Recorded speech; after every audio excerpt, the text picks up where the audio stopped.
In the spring of 1910, a woman who had spent almost half a century being looked at came home to London to watch her husband die. She had been abroad, Corfu first, then a slow journey north through Europe, taken at an unhurried pace because the people around her had decided that a telegram was no way to tell a wife her husband was failing. So the news reached her in pieces, softened at every stage, until she stepped off the train and understood from the faces on the platform that the softening was over. She was 65.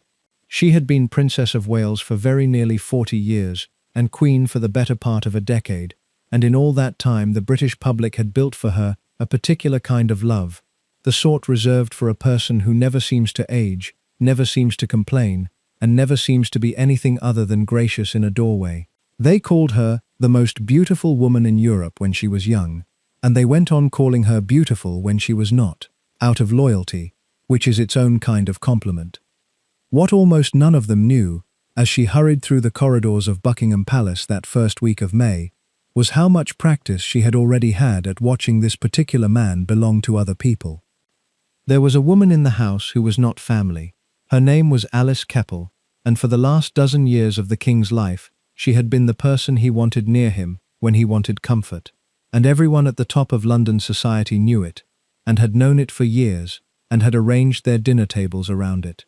The king, some time earlier, had put a request in writing. If he were ever dying, he wanted Mrs. Keppel allowed to see him. Now he was dying, and the letter existed, and the wife had to decide what to do about it. Hold that scene for a moment. A dying man, a wife, and a mistress in the corridor with a letter. We will come back to that room, because what Alexandra did in it is the reason this video exists. But if I take you straight to the ending, you will misread it, the way most people misread it, as either saintly forgiveness or cold theatre. It was neither of those simple things. To understand the choice she made at that bedside, you have to know what it cost to arrive there, and that means going back a very long way, to a cold house in Copenhagen, and a girl who sewed her own dresses because the family could not always afford new ones. That is the story I want to tell across the next couple of hours. Not the fairy tale, which you can find anywhere, and not the tabloid version either, which flattens her into a doormat and calls it tragedy. The woman underneath both of those was harder to summarize, and far more interesting. She was warm, funny, stubborn, and, in the ways that mattered to her, immovable. She endured a marriage that would have publicly broken most people, and she did it without once giving the newspapers the collapse they were always half hoping for. And then, at the very end, in her own way, on her own terms, she made it clear that there were limits, and that she had reached them. Let me tell you first who she was to the world, because the gap between that and the private truth is the whole point. To the world she was Alexandra, the Sea King's daughter from over the sea, which is the line the poet laureate wrote to welcome her when she first sailed into England as a bride of 18. She arrived on a grey March morning in 1863, and the crowds nearly crushed themselves trying to see her. She was slim, dark-haired, with a long neck and a way of holding her head that painters loved and photographers could not get enough of. Within a season, women across Britain were copying her. When a bout of illness left her with a stiff knee and a slight limp, fashionable ladies began imitating the limp, which tells you something about the pull she had. When she took to wearing high collars and rows of pearls close about her throat, a whole generation of women followed, and most of them never knew she wore them partly to hide a small scar. She set the look of an era without seeming to try. She was, in the language of the day, the loveliest princess in the world, and she carried that title through her 20s and 30s, and somehow kept a version of it into old age, because she had the rare gift of appearing untouched by time when everyone around her was visibly worn down by it. She was also, to the world, the perfect royal wife. She smiled beside her husband at the racecourse and the opening of Parliament and the launching of ships.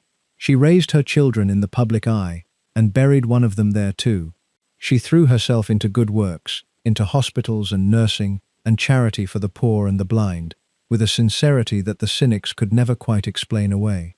When she became queen at last, in 1901, the country felt it had earned a gracious consort after the long grey decades of Victoria's mourning, and Alexandra gave them exactly the gracious consort they wanted. She was, On the surface of things, a success at the single job she had been imported to do. Now here is the other side of it, the side the crowds on that platform did not see. The man she smiled beside was one of the most famous adulterers of his age. Albert Edward, the Prince of Wales, Bertie to the family, the future King Edward VII, was charming, indulgent, greedy for pleasure, and constitutionally incapable of being faithful to anyone. The list of women is long, and it is not a secret list. There was Lily Langtry, the actress, the first of his mistresses whose name became public property. There was Daisy Greville, the Countess of Warwick, so indiscreet that London nicknamed her the Babbling Brook. There was Alice Keppel at the end, the one who mattered most and lasted longest. There were others whose names never made the papers, and others still who did, in the worst possible way, dragged out in open court when the Prince of Wales was summoned as a witness in scandals that should never have come near a throne. Twice, in fact, he stood up in a courtroom and was hissed by the public for the company he kept. His wife read about all of it. She read about it the way any wife reads about her husband in the press, except that her husband's affairs were matters of national gossip, printed and reprinted, whispered in every drawing room she walked into. And she went progressively, cruelly deaf while all of this was happening. The deafness ran in her family, and it thickened after the birth of one of her children, and it walled her off from exactly the crowded rooms where a wife might otherwise fight her corner. Imagine trying to hold a marriage together and hold your dignity together when you cannot follow half the conversation at your own dinner table, when the jokes and the glances and the arrangements are happening just past the edge of what you can hear. The deafness turned her inward. It made her cling to her children, to her sisters, to the few people whose voices she still caught and trusted. It shrank her world at the very moment her husband's world was expanding into every fashionable bedroom in Europe. So the question at the heart of her life, the one I want to follow all the way to that deathbed, is this. What does a woman do, a proud woman, a loved woman, a woman with every public advantage and almost no private power, when the person she is chained to for life will not stop humiliating her, and when leaving is not on the table, and when the whole machinery of the state and the crown and the press is built to keep her smiling?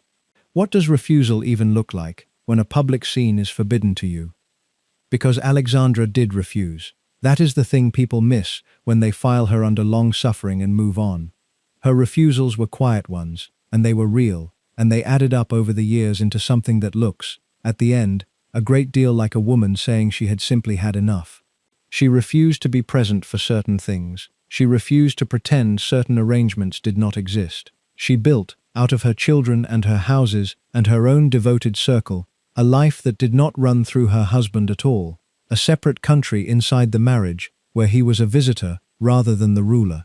And when he lay dying and his mistress stood in the corridor with a letter, Alexandra made a decision about that room that was, if you read it closely, the last and clearest statement she ever made about whose husband he had been all along and whose he was now. I am going to take you through the whole of it. The frugal Danish childhood that gave her a spine the English court never expected. The strange, sad way the marriage came about, arranged over the fresh grave of a father-in-law who blamed his own son for his death. The war that tore her homeland apart in the first year of her marriage, while her new family cheered for the other side. The illness that nearly killed her in 1867, and the husband who was at the races while she lay close to death. The parade of mistresses and the courtroom scandals.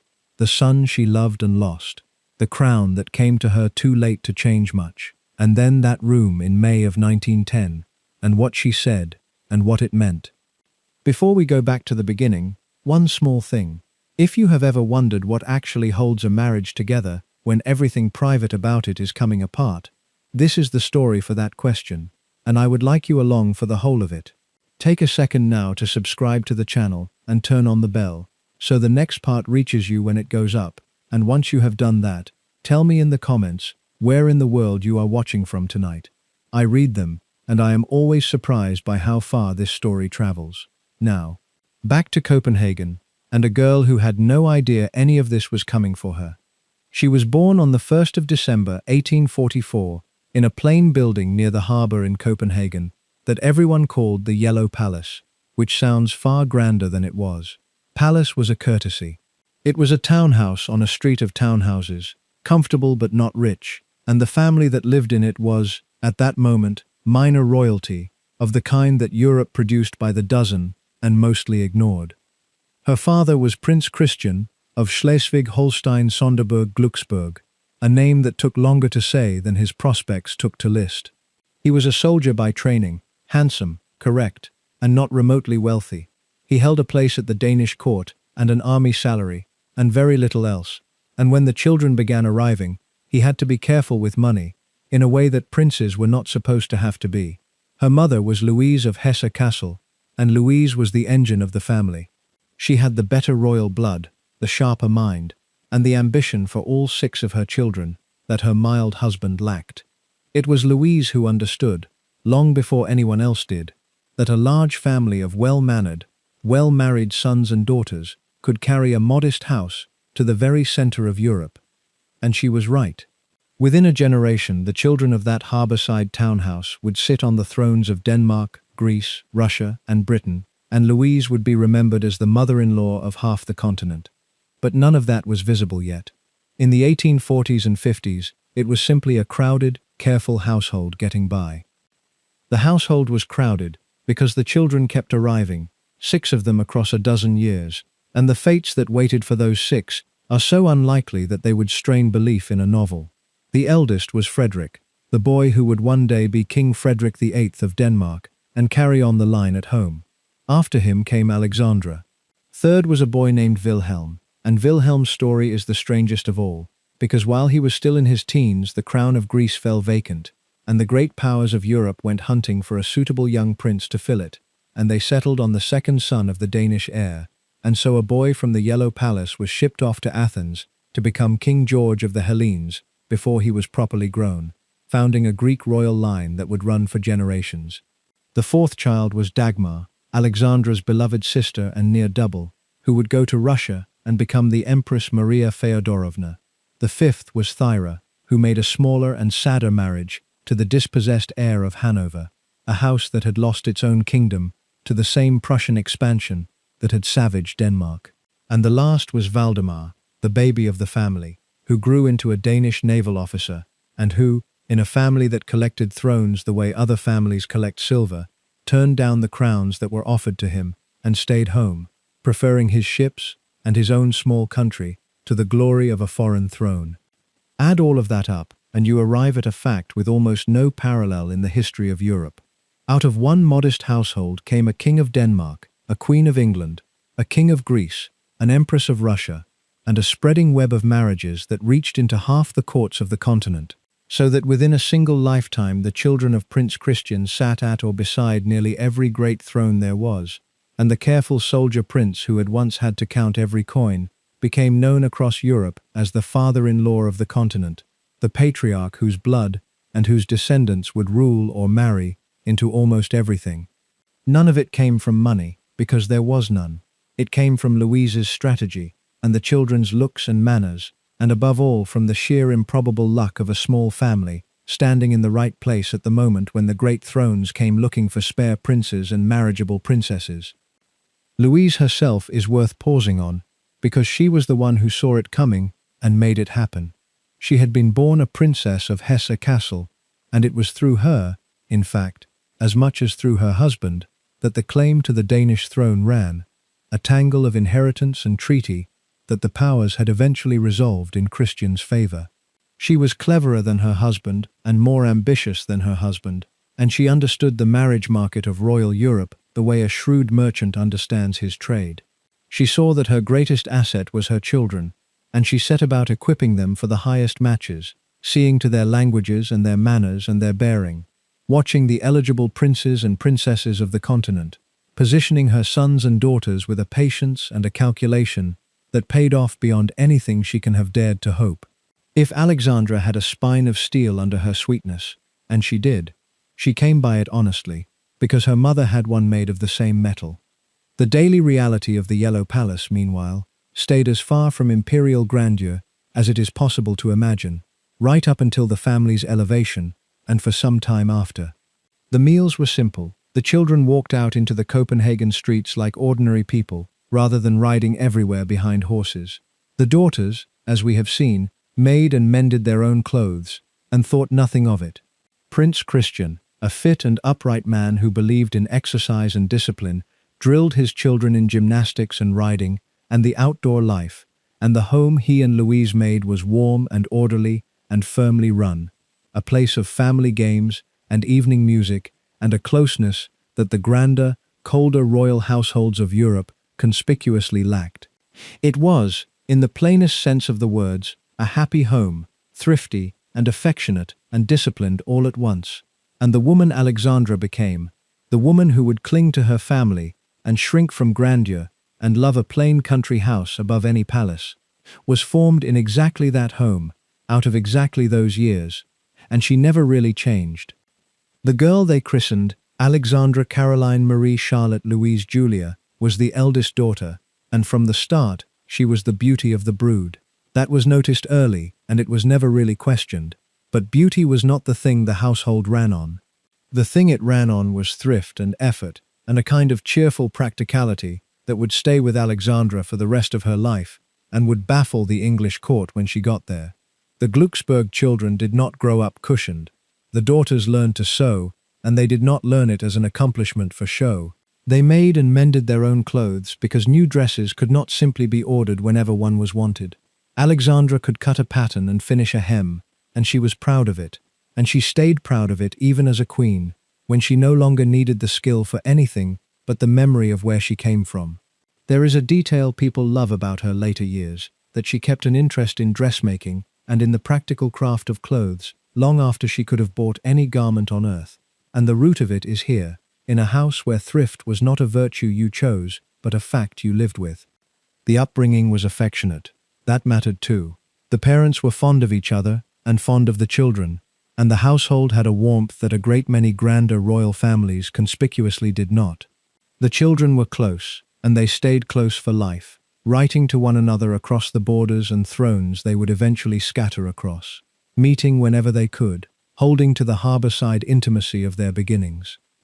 The girl at the center of that warm and thrifty household was, by every account that survives, easy to love and hard to forget, and the qualities that drew people to her as a child were the same ones that would carry her through the trials of her marriage. She was warm. That is the word that comes up again and again from everyone who knew her, across the whole of her long life. She had an unforced kindness, a way of putting people at their ease and taking a real interest in them, that had nothing to do with rank, and won her the affection of servants and strangers as readily as equals. She loved animals and kept them about her always, dogs above all, and children delighted her, and she had a playful, teasing streak of fun that the stiff formality of grand courts never quite drilled out of her. She was stubborn beneath the sweetness, immovable once she had made up her mind, and she held to her opinions and her loyalties with an obstinacy that people underestimated at their cost. She was not clever in the bookish way the Victorian court prized, and she knew it and never pretended otherwise, and her letters ran on in a breathless, ungrammatical, warm-hearted rush that no tutor had ever managed to tidy. And she had a simple, strong religious faith, and a Dane's love of her own country and her own people, and a settled dislike of grandeur and pretension, all of which she carried out of Copenhagen and into the palaces of England without ever letting any of it be taken from her. There was a great deal more, in short, to the loveliest princess in Europe than the loveliness, and the people who wrote her off as a decorative lightweight, and there were plenty of them at the clever, cynical English court, were making the very mistake her enemies would go on making for the rest of her life. Behind the beautiful face and the careless spelling was a woman of real warmth, real stubbornness, and real strength, formed in a home that had given her love without grandeur, and she was going to need every ounce of all three in the marriage that waited for her across the sea. Alexandra was especially bound to her sister Dagmar, the next girl down, who would grow up to be Empress of Russia. The two of them looked alike, thought alike, and leaned on each other through everything that came after, and the letters between them are some of the tenderest things either woman left behind. When you read about the adult Alexandra clinging to family, retreating into the company of her sister and her children, protecting them past the point of good sense, you are seeing the shape of that early home reasserting itself against a colder world. She was not, by the standards of the court she would marry into, an educated girl. Louise made sure the children learned languages and music and the social graces, and Alexandra spoke English and German alongside her Danish, and she played and drew and rode. But she was not bookish and never pretended to be, and her spelling was casual all her life, and the intellectual heavyweights of the Victorian court would later find her a lightweight in that department and let it show. What she had instead was something the schoolroom does not teach.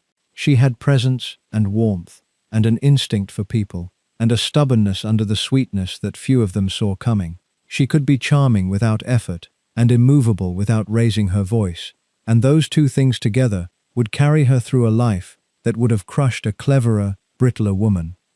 The family's fortunes turned while she was still a child, and they turned on a question of succession that would, years later, reach directly into her marriage and wound it. The Danish king of the day, Frederick VII, had no heir of his body and no clear successor, and the great powers of Europe spent the early 1850s negotiating over who should follow him. The upshot, settled in London in 1852 and written into Danish law soon after, was that Alexandra's father, Prince Christian, was designated the future king. Overnight, the modest soldier prince became heir presumptive to a throne, and his children became the children of a future king, and the marriage market that Louise had been eyeing for years swung open in front of them. It did not make the family rich straight away. Christian did not actually come to the throne until 1863, and the household stayed careful for years yet. But the label had changed. Alexandra was now a princess with a crown somewhere in her future, and that made her, suddenly, a candidate for the greatest marriages in Europe. A shadow lay over that inheritance, and it explains a grief that would strike Alexandra in the very first year of her married life. The Danish crown came bundled with the duchies of Schleswig and Holstein, two territories on the border with the German lands, mixed in population, contested in loyalty, and claimed with rising heat by the growing power of Prussia. The question of who those duchies belonged to, Denmark or the German Confederation, was one of the most poisonous disputes in 19th-century Europe. To Alexandra and her family, it was not an abstraction, it was home, and identity, and national survival. She grew up Danish to the bone, with a Dane's fear and dislike of Prussian ambition, and that feeling never left her. It hardened, if anything, and it would set her at odds with the very German family she was about to join, and it would color her attitudes right through to the end of her life, when another war with Germany would prove her old fears had not been paranoid after all. But that is far ahead. In her girlhood it was simply the atmosphere she breathed, a small nation on the edge of a large and hungry neighbor, and a family that loved the small nation fiercely. So picture her at 17. A tall, slender, dark-eyed girl with a lovely face and a modest wardrobe she had partly made herself, raised in an affectionate, thrifty, close-knit house, Danish to her core, warm-mannered and stubborn-hearted, not clever in the schoolroom sense, but gifted with people, the daughter of a man who had just become heir to a throne.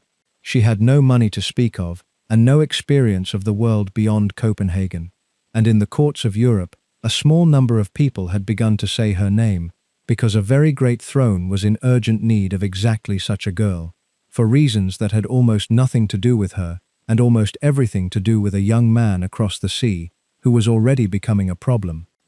To understand how Alexandra came to be chosen, you have to leave Copenhagen for a while and cross to England, into the household of Queen Victoria and Prince Albert, and into the trouble their eldest son was giving them. The young man in question was Albert Edward, Prince of Wales, born in 1841, the second child and eldest son of the Queen. From the moment he could walk, he had been the object of the most intense and, it has to be said, the most misguided educational experiment of the age. His father, Prince Albert, was a serious, high-minded, relentlessly disciplined man who believed that the heir to the British throne could be engineered into a paragon by sheer force of curriculum. So the boy was drilled. Tutors, timetables, moral instruction, foreign languages, science, history, hour upon scheduled hour, with the warmth of ordinary childhood, squeezed out to make room for improvement. It did not take. Bertie was not stupid, whatever the exasperated adults around him decided, but he was not a scholar and never would be, and the harder they pressed, the more he resisted. and the gap between the model prince his father wanted and the pleasure-loving boy he actually was grew wider every year. Albert saw the failure and grieved over it. Victoria saw it and blamed the boy for it. And Bertie, denied affection and stuffed with lessons he could not care about, grew into a young man hungry for exactly the things he had been starved of: company, comfort, indulgence, and the attention of people who found him charming rather than disappointing. He was, in fact, charming. That is important, because it is the quality that would carry him through a life of misbehavior, with the public still fond of him at the end. He had ease, and appetite, and a real warmth of manner, and people who met him tended to like him even when they disapproved of him. But in 1861, at the age of 19, the charm ran into consequence for the first time, and the consequence was a catastrophe that would haunt the whole family and, indirectly, shape the marriage this whole story turns on. That summer he was sent to a military camp at the Curragh, in Ireland, to play at soldiering with the Grenadier Guards. His fellow officers, in the tradition of such places, arranged for an actress named Nellie Clifton to be smuggled into his quarters. The affair, if you can call a young man's first fumbling escapade an affair, was brief and meaningless in itself. What was not meaningless was that word of it got out, spread through the officers, and eventually reached the ears of the one man in Europe most certain to take it as a moral disaster, his father. Prince Albert was horrified.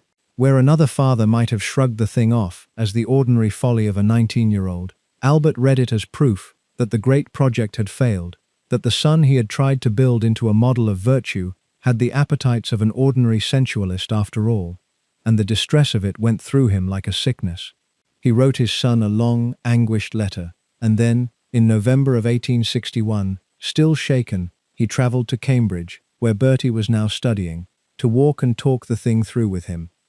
It was cold and wet, and Albert was already unwell, and the long walk in the rain did him no good at all.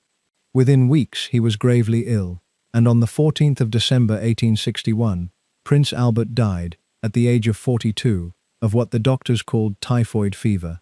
The nation was stunned, the Queen was destroyed, and in her grief she reached for a cause, someone to hold responsible for the loss of the husband she worshipped, and the person she settled on was her own son.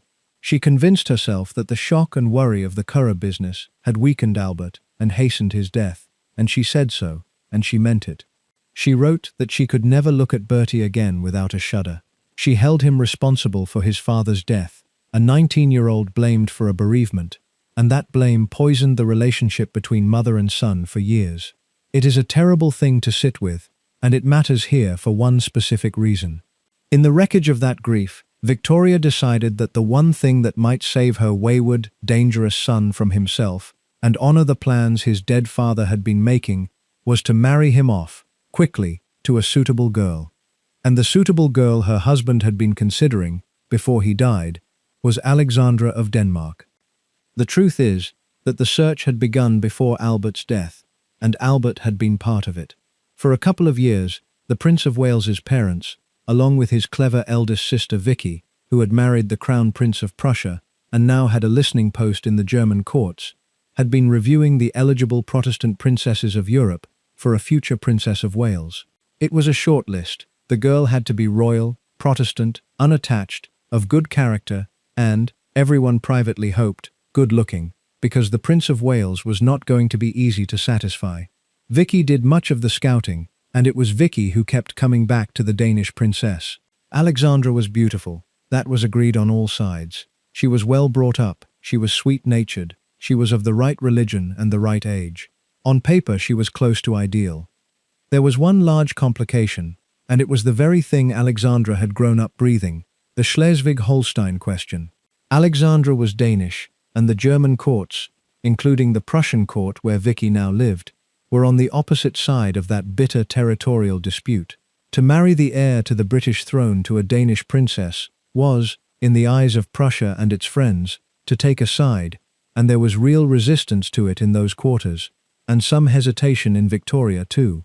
But Albert, weighing character against politics, came down in favor of the girl. He judged that a good-hearted, steady wife was exactly what his volatile son needed, and that Alexandra fit that description better than any rival. and his judgment carried weight. When he died, Victoria treated his preference almost as a deathbed wish. One more instruction from the husband she was determined to obey, in everything now that she could no longer argue with him. The marriage Albert had leaned toward became the marriage Victoria was resolved to make. Alexandra, in Copenhagen, knew almost none of this. She knew only that she had been looked over and approved of by the most powerful court in the world, and that a meeting was being arranged. The meeting had already happened, in fact, in a manner so stage-managed it would be comic if it were not so sad in hindsight. In September of 1861, a few months before Albert's death, Vicky had contrived to have Bertie and Alexandra encounter each other, as if by chance, in the cathedral town of Speyer, in Germany. Bertie was on a supposed tour. Alexandra was produced, casually, for inspection. He was polite about her. He was not swept away, which is worth remembering, because the man being married off was no keener on the arrangement than most young men are on a wife chosen by their mother, and his lack of enthusiasm at the start would echo through the whole marriage. But the machinery was in motion, and after Albert's death it accelerated, driven by a grieving queen who wanted the thing done. In September of 1862, in Belgium, at the Palace of Laeken, with the old King Leopold acting as the family broker he loved to be, Bertie proposed and Alexandra accepted. She was 17, going on 18. She had met him only a handful of times. She was marrying the future King of England, the greatest match in Europe, and she was leaving behind the thrifty, affectionate, Danish world that had made her, for a court still draped head to foot in mourning for a dead prince, ruled by a widow who could barely stand to look at the groom. It should have been the triumph of Louise's long ambition, and in the dynastic sense it was. What it also was, though no one said it aloud, was a young woman being handed to a man who did not particularly want her, by a family that wanted her chiefly to solve a problem, over the fresh grave of a father-in-law who had died, so his widow believed, because of the very appetites that would define the marriage from within. The omens, if anyone had cared to read them, were not good. But princes do not marry on omens, and the wedding was set. She came to England in March of 1863, and the country lost its head over her. The court might have been in mourning, but the public was not, and after 2 years of unrelieved royal grief, the people were desperate for something young and lovely to celebrate, and here she was, sailing up the Thames, the Sea King's daughter, 18 years old and beautiful, waving from the deck. The crowds along the route into London were vast and delirious. People were injured in the crush. Tennyson, the poet laureate, wrote a welcome ode that half the country recited. For a few days, Alexandra was the most adored person in England, showered with a warmth that had nothing to do with anything she had done, and everything to do with what she represented, which was hope and youth, and the promise that the long grey Victorian morning might finally be lifting. It was a foretaste of the strange public love that would follow her all her life, a love pinned to her image rather than her acts, generous and real, and, in a way, beside the point, because it could not touch the private facts of the marriage she was about to enter. The wedding took place on the 10th of March, 1863, in St. George's Chapel at Windsor Castle. It was not the grand public wedding in London that such an occasion might have demanded, and the reason was the mourning. Victoria would not have her dead husband's memory jostled by a great celebration, so the ceremony was confined to the chapel at Windsor, more private, more subdued, more suited to a court that was still, officially, grieving. And Victoria herself did not sit among the wedding guests. She watched from above, from a small closet overlooking the chapel, the same closet from which an earlier queen was said to have once watched proceedings, and she watched in black, in full widow's mourning, wearing the Star of the Garter, and, over her heart, a miniature of Albert. Picture that image, because it tells you everything about the world Alexandra was marrying into. Down in the chapel, an 18-year-old bride in white. Up above, alone, in black, the mother of the groom, unable to join the living celebration, presiding over it like a monument to the dead. It was a wedding held in the long shadow of a grave, and the bride walked into it more or less alone, a foreigner of 18 with her family gone home in a few days, and a husband beside her, who had been talked into the whole thing. The wedding day itself, the 10th of March, 1863, caught the whole strange doubleness of the marriage in a single afternoon. Inside St. George's Chapel at Windsor, the scene was subdued by the mourning that Victoria would not lift. The guests in their finery, shaded by the knowledge that the Queen sat apart and in black, watching from her high closet above the altar, unable to come down among the living and take her place at her own son's wedding. The music included a chorale, composed by the dead Prince Albert himself, his own melody sounding through the chapel where his son was being married, a stroke of remembrance that can have left few dry eyes among those who understood it. Child attendants carried the bride's train. The assembled princes and envoys of Europe looked on, and the 18-year-old girl from Copenhagen made her vows to the stout young prince beside her in a ceremony that felt, to more than one person present, as much like a memorial as a celebration. Outside the chapel walls, the country felt none of the gloom and gave itself over to joy. The wedding of the Prince of Wales to his beautiful foreign bride was the happiest public event the nation had known in years, and it celebrated without restraint. There were crowds and processions and church bells, and that night the towns of Britain lit themselves up, bonfires on the hills and lamps in the windows and fireworks over the cities, a whole country rejoicing over a marriage that the court itself was too grief-bound to mark properly. The contrast was total.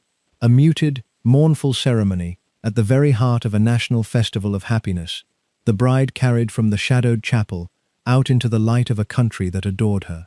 The couple went afterward to Osborne, on the Isle of Wight, for a brief honeymoon by the sea, a few plain days out of the public eye, and then they came back to take up the roles that had been written for them, to a court still in mourning, and a marriage that had begun in the long shadow of a grave.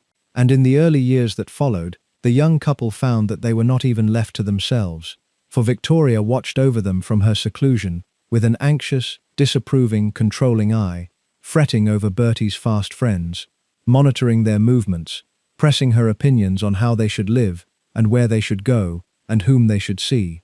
So that Alexandra learned early that marriage into this family meant not privacy, but a life lived under constant supervision from the grieving old woman on the throne. She could not have known, standing in that chapel, how the marriage would go. Perhaps no bride does. But the pieces were all already in place. A husband raised without warmth and hungry for pleasure, already tested once and found wanting. A mother-in-law who resented him and would smother the young couple with rules and surveillance for years. A political wound, the Schleswig-Holstein question, waiting to open in the very first months. And a bride with more steel in her than anyone had bothered to notice, warm and stubborn and Danish and proud, about to discover exactly how little private power came with the most public position a woman could hold. What she would do with that discovery, over the next 47 years, is the rest of this story. And it begins, as marriages do, with a honeymoon, and then, almost immediately, with a war. The honeymoon was brief and pleasant enough, a few days at Osborne on the Isle of Wight, where Victoria had built the seaside home she and Albert loved, followed by a short spell on the continent. Then the young couple came back to take up the life that had been arranged for them, and the shape of that life told Alexandra a great deal, very fast, about the man she had married. They had two houses. In London there was Marlborough House, close to the palaces and the clubs and the pleasures of the capital. In Norfolk there was Sandringham, a country estate that had been bought for Bertie the year before, remote, comfortable, and, to Alexandra, a refuge she came to love more than any other place on earth. Between those two houses her husband set about becoming the person he had been waiting his whole restricted childhood to become. He gathered around himself a fast, rich, fashionable circle that history remembers as the Marlborough House set, and with them he plunged into a life of late dinners, card tables, racecourses, shooting parties, and the constant, restless pursuit of amusement. He was a young man let off the leash, and he ran. Alexandra tried, at first, to run beside him. She was young too, and she wanted to please him, and for a while she kept the late hours and attended the endless entertainments. But she was not built for that life, and never would be. She had come from a household where the evenings were spent together, warmly and simply, and the glittering, exhausting social machine of the Marlborough House set was foreign to her nature. And almost at once, she was pregnant, which changed everything, because a pregnant princess could not keep pace with a husband bent on pleasure, and the gap that opened between them in those first months would never really close again. He went out, she stayed in. It became the pattern of their marriage, before the marriage was a year old. To see how far apart those rhythms pulled the young couple, you have to picture the world Bertie was building at Marlborough House, because it was a world constructed entirely around his own appetites, and it ran at a pace and a pitch that his wife could neither match nor wish to. The prince gathered around himself the richest, fastest, most fashionable people in the country, a set of aristocrats and financiers and famous beauties and hard-riding sportsmen who existed to be amused and who made a full-time occupation of amusing one another, and Marlborough House became the beating heart of that world. Their year was a relentless circuit of pleasure. There was the London season, with its balls and dinners and receptions night after night through the spring and the early summer. There was Ascot and the Derby, and the whole solemn ceremony of the turf, for Bertie loved the racecourse, and in time, bred and ran horses of his own.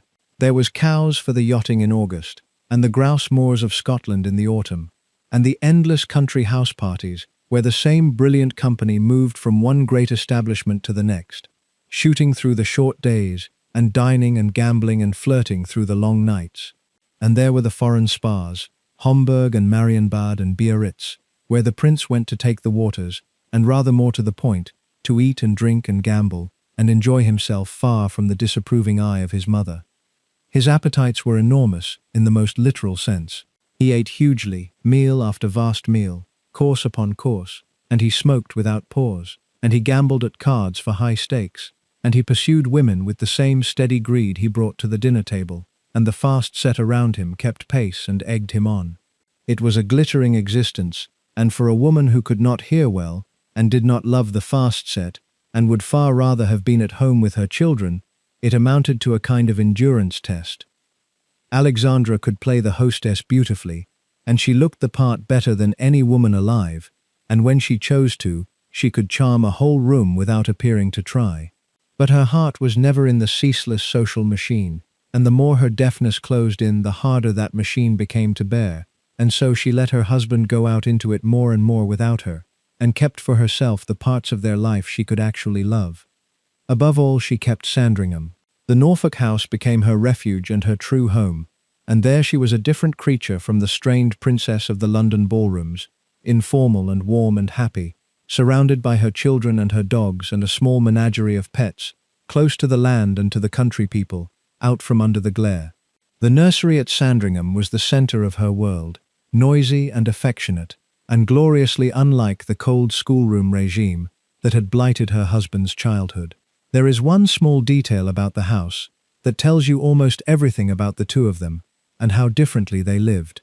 Bertie, wanting to wring the most daylight he could out of the short winter afternoons for his shooting, had every clock on the estate set half an hour ahead of the real time, so that Sandringham ran permanently on its own private hour, out of step with the rest of the country. Sandringham time, they called it, and it lasted for decades, a whole great house, kept deliberately ahead of the world, so that its master could have more of the light to kill birds by, and his wife, famously and incurably unpunctual to the end of her days, still contrived to be late even by the clocks that had been set fast to make everyone early. There is a whole marriage in that. And then, in that same first year, the war came, and it broke her heart in a way the marriage had not yet learned to. In February of 1864, the long-feared crisis over Schleswig and Holstein finally exploded. Prussia and Austria, the two great German powers, invaded the duchies, and behind that invasion lay the ambition of Prussia to strip them from Denmark for good. For the small Danish nation, it was a catastrophe. The army was overwhelmed. The defensive lines were broken. Within months, Denmark was beaten and forced to give up Schleswig and Holstein, a huge loss of territory and population and pride for a country that could ill afford any of it. For Alexandra, watching from London, it was agony. This was her homeland, her father now its king, her family and her childhood, and her whole sense of herself, bound up in the nation, being dismembered across the water. She wept over the dispatches. She followed every reversal, and she looked to her new family for sympathy, and found something closer to the opposite. The British court leaned German. That was the legacy of Prince Albert, who had been German himself and who had built a web of German sympathies and German marriages through the family. Victoria's own instincts ran with the German states, and her eldest daughter, Vicky, Alexandra's own sister-in-law, was married to the Crown Prince of Prussia, which put Alexandra's sister-in-law directly on the side of the country invading Alexandra's homeland. Sit with how that must have felt at a family dinner. Your country is being torn apart by an army, and the woman across the table is married to the man commanding the side doing the tearing. There was real coldness in the court toward Denmark's cause, and Alexandra felt every degree of it. The one member of the family who took her side was, of all people, her husband. Bertie, whether out of genuine feeling or loyalty to his wife or simple contrariness toward his mother, sympathized openly with Denmark, and it caused friction with Victoria, who did not care to have her son and heir taking the wrong side of a European war for the sake of his Danish bride. For once, husband and wife were aligned. But being aligned with her husband did not make Alexandra's position in the family any easier, for she was a Danish princess in a court whose sympathies ran the other way, and the war left her in an isolation that Bertie's shared feeling could not lift. She could not do what her heart demanded and take open, public sides, because a Princess of Wales did not conduct her own foreign policy at the dinner table, and so she was forced to swallow her anguish and hold a public composure while her homeland was overrun. Around her, the court's coolness toward Denmark's cause was a daily wound.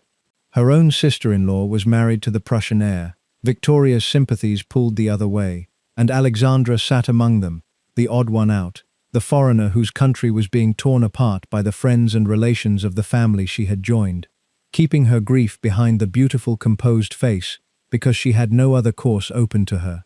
It was an early and bitter lesson in exactly how little her own heart's loyalties would be permitted to count for, now that she belonged to England. But the war was lost regardless, and the wound it left in Alexandra never healed. Her dislike of Prussia, of German ambition, of the whole northern German project, hardened into a lifelong conviction, and half a century later, when Germany and Britain went to war at last, the old Danish princess would feel, with grim satisfaction, that she had been proved right all along. She gave birth for the first time in the middle of that terrible year, and the birth itself became a story people told for the rest of the boy's life. In January of 1864, heavily pregnant, she went out to watch some sledging and skating on the frozen ground near Frogmore, caught the excitement of it, and went into labor early, dangerously early, roughly 2 months before the child was due. There was barely time to prepare. The baby, a boy, arrived tiny and fragile, so small that ordinary infant clothes could not be found, and improvised ones had to be used. He survived, against the odds of the time, and he was christened Albert Victor, in honor of the two people Victoria most wanted honored, though the family called him Eddie. He was the couple's firstborn, second in line to the throne after his father, and from the beginning there was something delicate about him, a slowness, a fragility, that would worry his parents for the whole of his short life. A year and a half later, in June of 1865, a second son followed, born at Marlborough House, stronger and steadier than his brother, and christened George. This was the boy who would one day be King George V, and he would grow up bound to his mother by a devotion so intense it shaped both their lives. 2 sons in under 2 years, an heir and a spare in the old brutal phrase, and Alexandra had done, dynastically, the most important thing a princess was imported to do. She had secured the line. But the marriage was already drifting, and in 1867 it very nearly ended in the hardest way of all, with her death. She was pregnant for the 3rd time, expecting the child who would be her eldest daughter, Louise. Early in that year she fell ill, seriously ill, with rheumatic fever, an inflammatory disease that in those days could kill, and often did. She ran high fevers, her joints swelled and burned. For a period she lay close to death, in real danger of not surviving the illness or the pregnancy, and the household braced for the possibility of losing her. She pulled through. The daughter, Louise, was born safely, but the illness left permanent marks on Alexandra's body that she would carry for the next 58 years. One knee was left stiff and painful, giving her a limp she never entirely lost, a hitch in her walk that, in one of the stranger tributes of the age, fashionable women promptly began to imitate, so that for a while, the Alexandra limp became a thing smart ladies affected on purpose.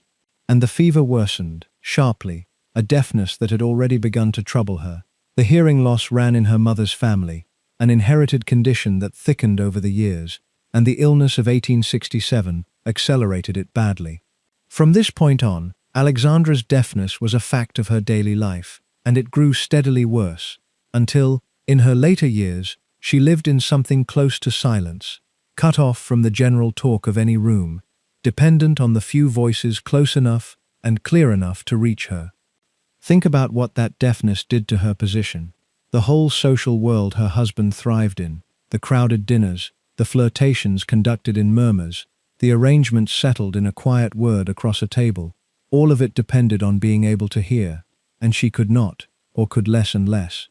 The rooms where a wife might have fought for her husband's attention, might have charmed and countered and held her ground, became for Alexandra rooms where she strained to follow and often failed. She was pushed to the edges of exactly the arenas in which her rivals operated. It isolated her socially at the precise moment her marriage most needed her to be able to compete, and it drove her further and further into the smaller, safer world of her children and her family and her houses, where the voices were known and the love was certain. And here is the part that people fix on when they tell this story, the part that cooled something in the marriage that never warmed again.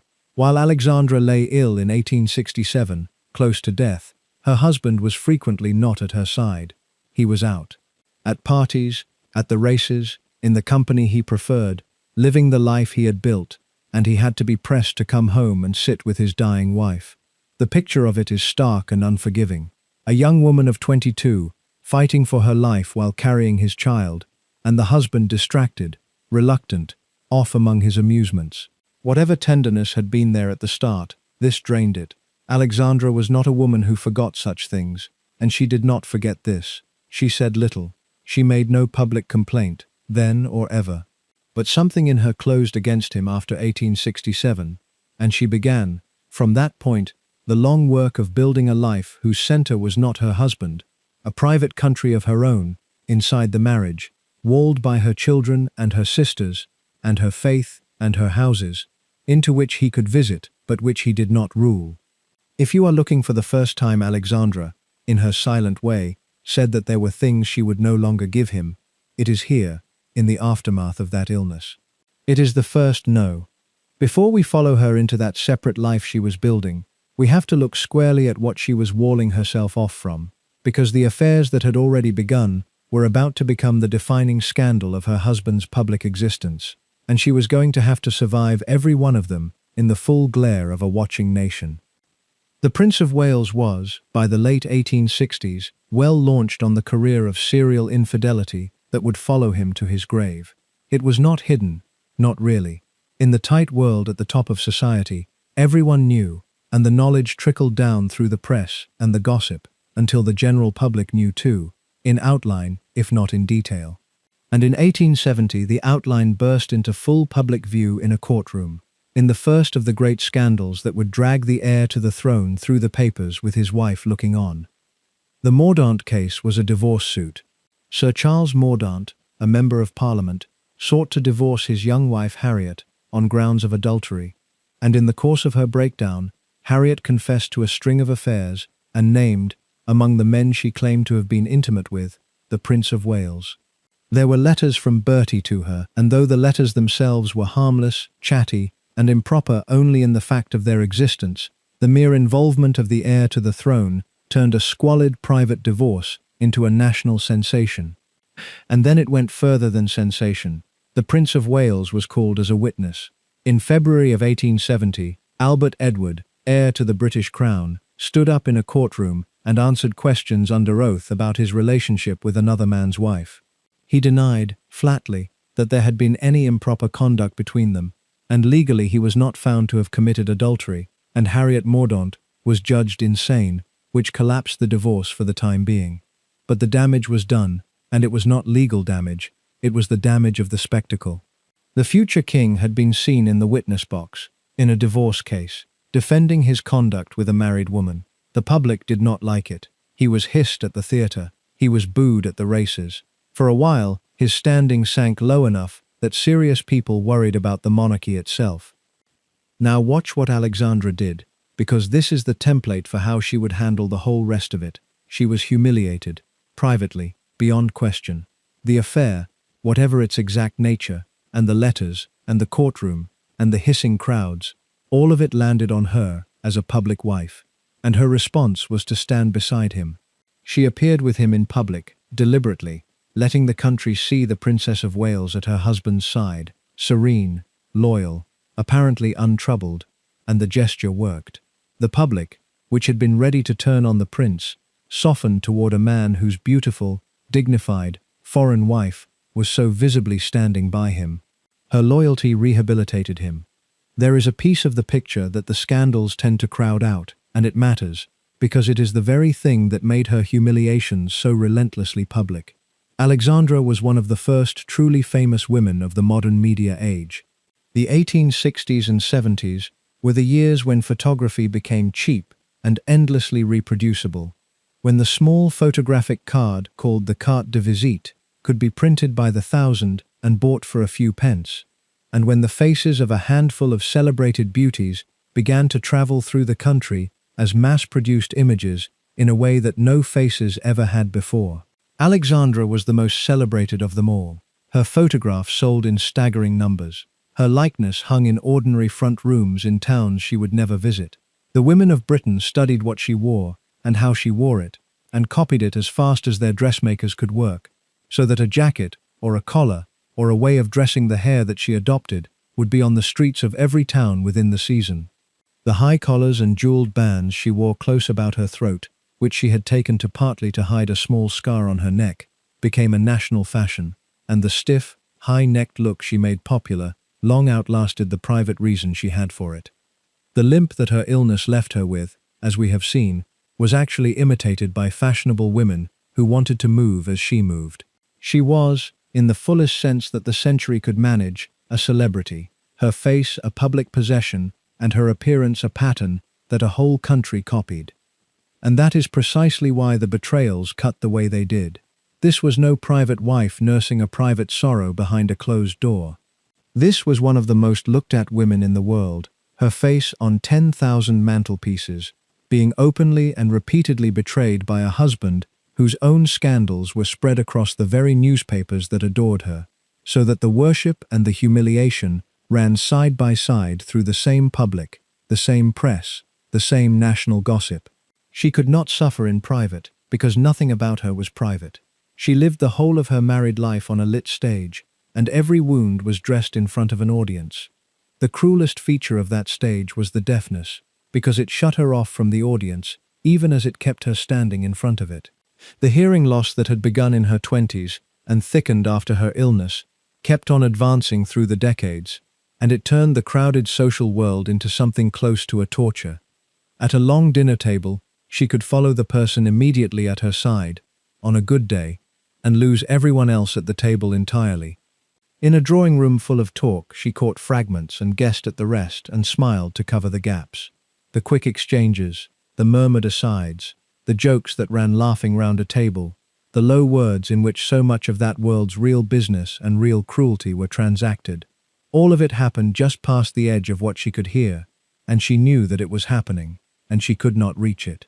For a wife whose rivals worked precisely in that murmuring social medium, it was a crippling disadvantage. She was pushed to the margins of the very rooms she most needed to command, not by any lack of wit or will, but by a body that was closing the world's voices off one by one.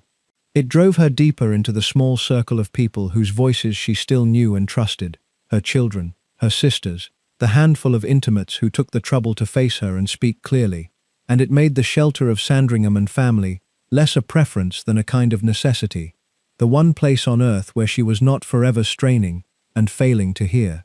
To be beautiful, adored, endlessly photographed, and at the same time increasingly locked inside a wall of silence, while your marriage was picked apart in the press, is a strange and lonely fate, and it was hers for most of her life. It is one of the recurring ironies of her life. Again and again her grace in public would repair the damage his conduct did in private. and again the repair would cost her something that no one saw. She gave him her dignity as a shield, and he took it, and used it, and went on exactly as before. The affairs continued and multiplied. From around 1877, the most famous of the early ones began, with Lily Langtry, a clergyman's daughter from Jersey, who had come to London and conquered it on the strength of a remarkable face.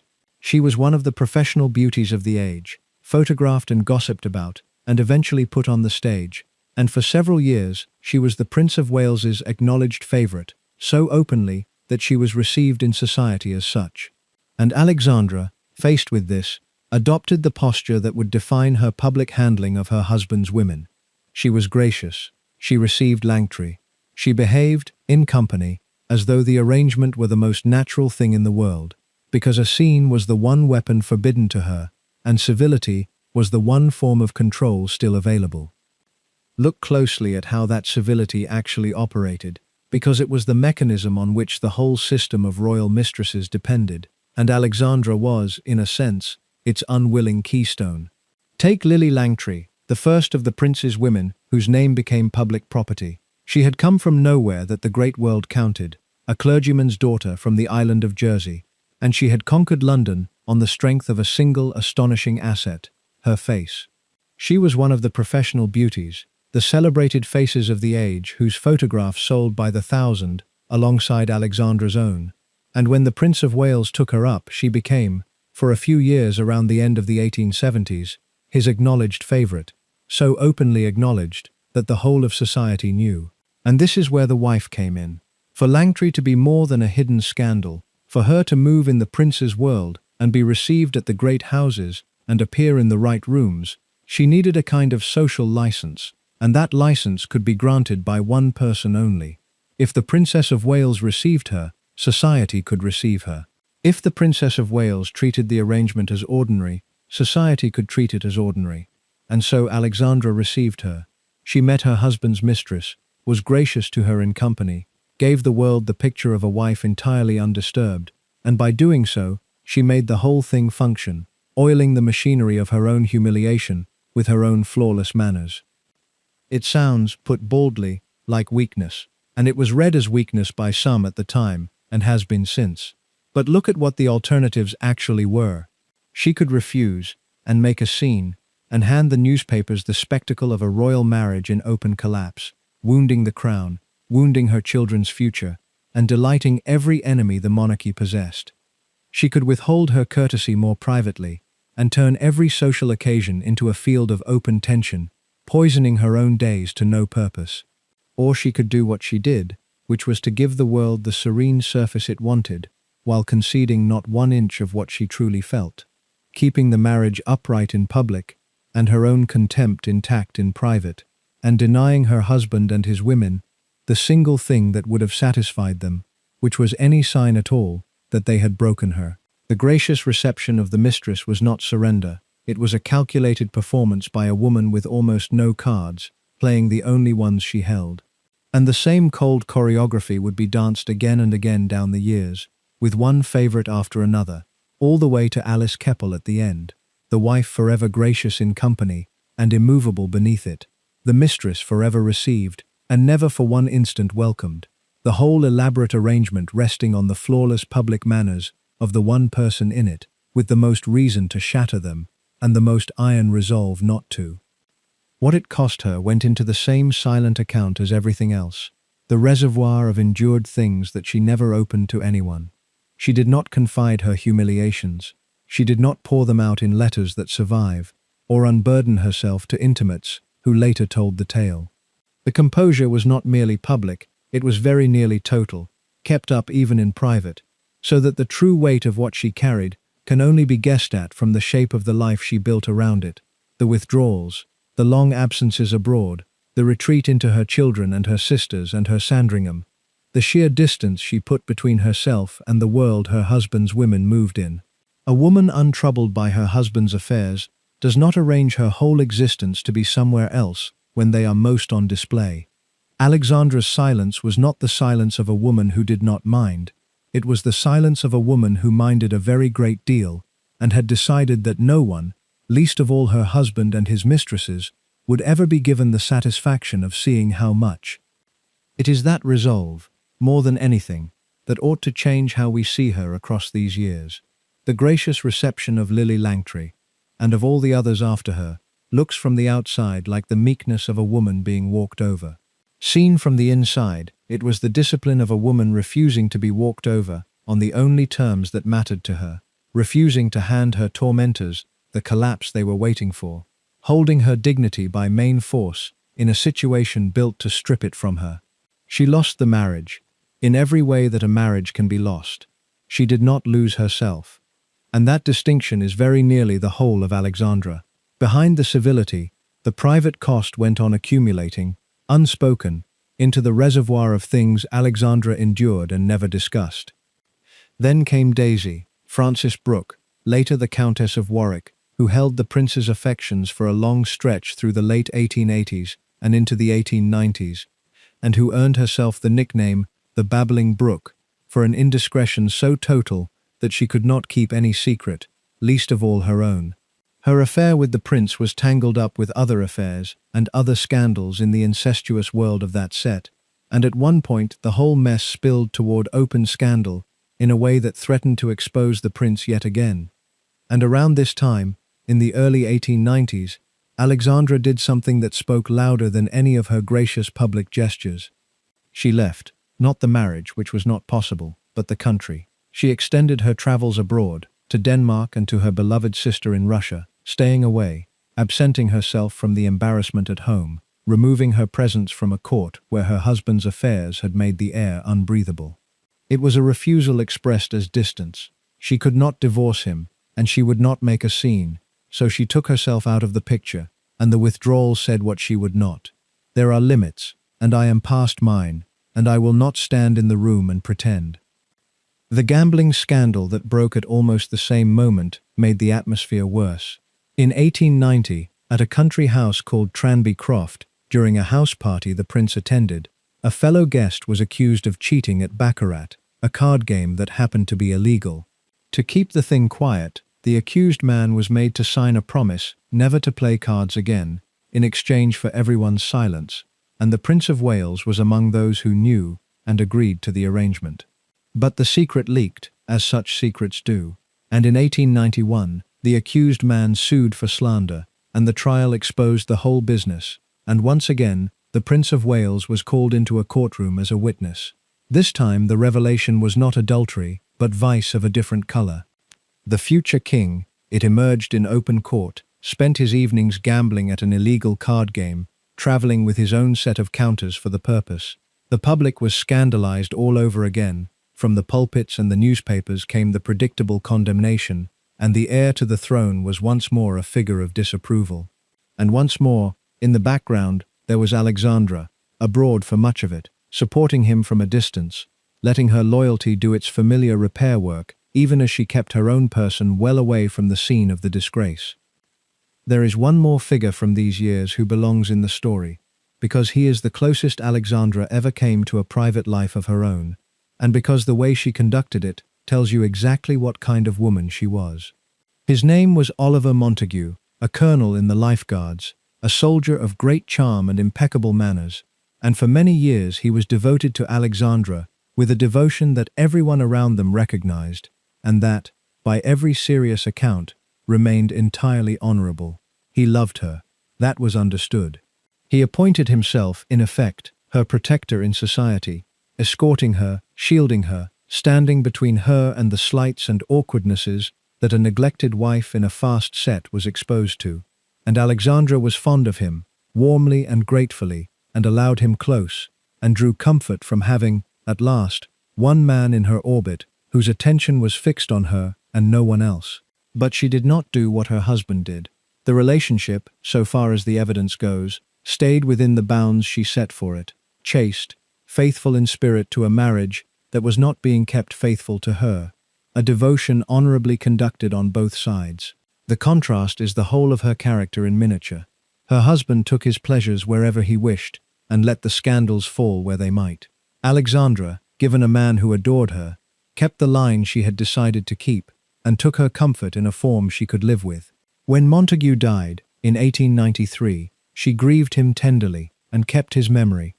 And there is something in that grief that tells you how much the honorable devotion of one good man had meant to a woman who had learned not to expect devotion from the one she was married to.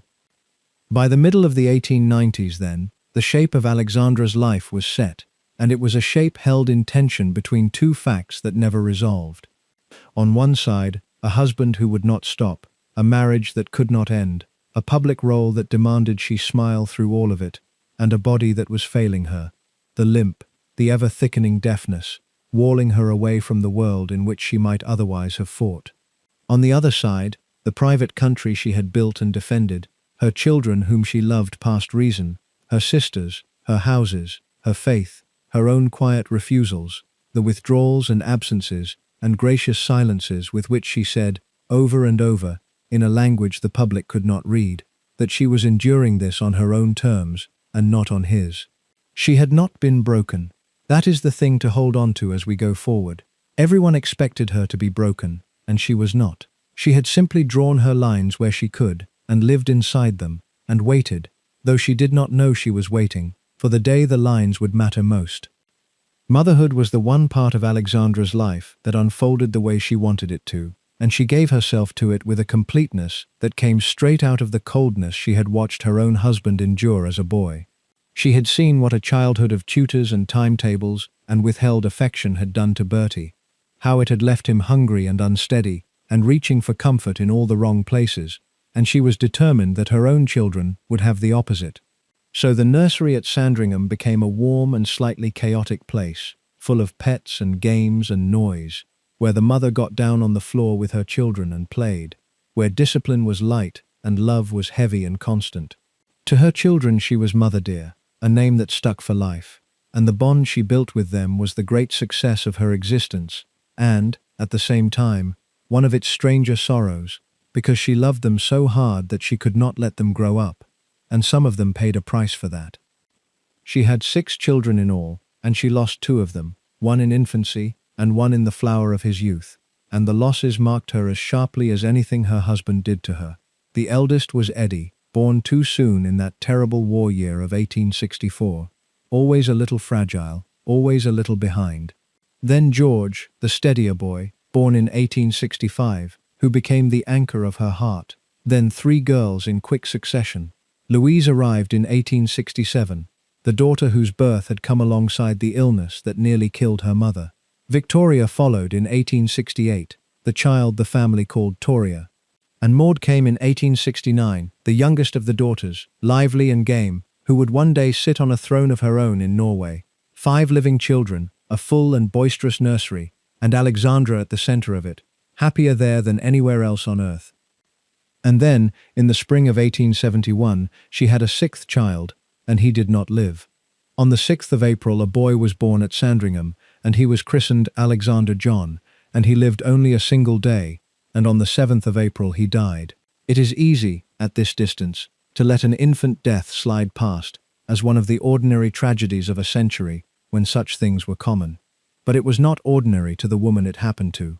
Alexandra grieved that baby with her whole heart. She insisted on tending to the smallest details of his tiny funeral herself. She wept over the little coffin. She spoke of him afterward as a real and permanent loss, and she kept his memory alive for the rest of her long life. He was buried at Sandringham, close to the home she loved, and his mother did not forget him. There is something in that grief, so total and so private, that cuts against the whole tabloid picture of Alexandra as a passive, doll-like figure gliding serenely through her sorrows. She felt things to the bone. She simply did not perform the feeling for an audience. The composure the public saw was a discipline laid over a woman who loved and lost as fiercely as anyone. Of all the children, it was George she loved most openly and most fiercely, and the attachment between mother and second son became one of the defining relationships of both their lives. They were extraordinarily close. When he went away to sea as a young naval officer, which his position as the second son allowed, she wrote to him constantly, letters full of tenderness and pet names and a possessiveness that never really loosened. She called him her Georgie, and she signed herself his loving Mother Dear. And even after he was a grown man, a married man, a father, a king, She wrote to him in the language of the nursery, unwilling to let the little boy she adored disappear into the sovereign he became. It was love of a very pure and very smothering kind. It gave George a warmth and a security that his father had never known, and it also bound him to his mother with a cord that was, at times, hard for a grown man and a future king to carry.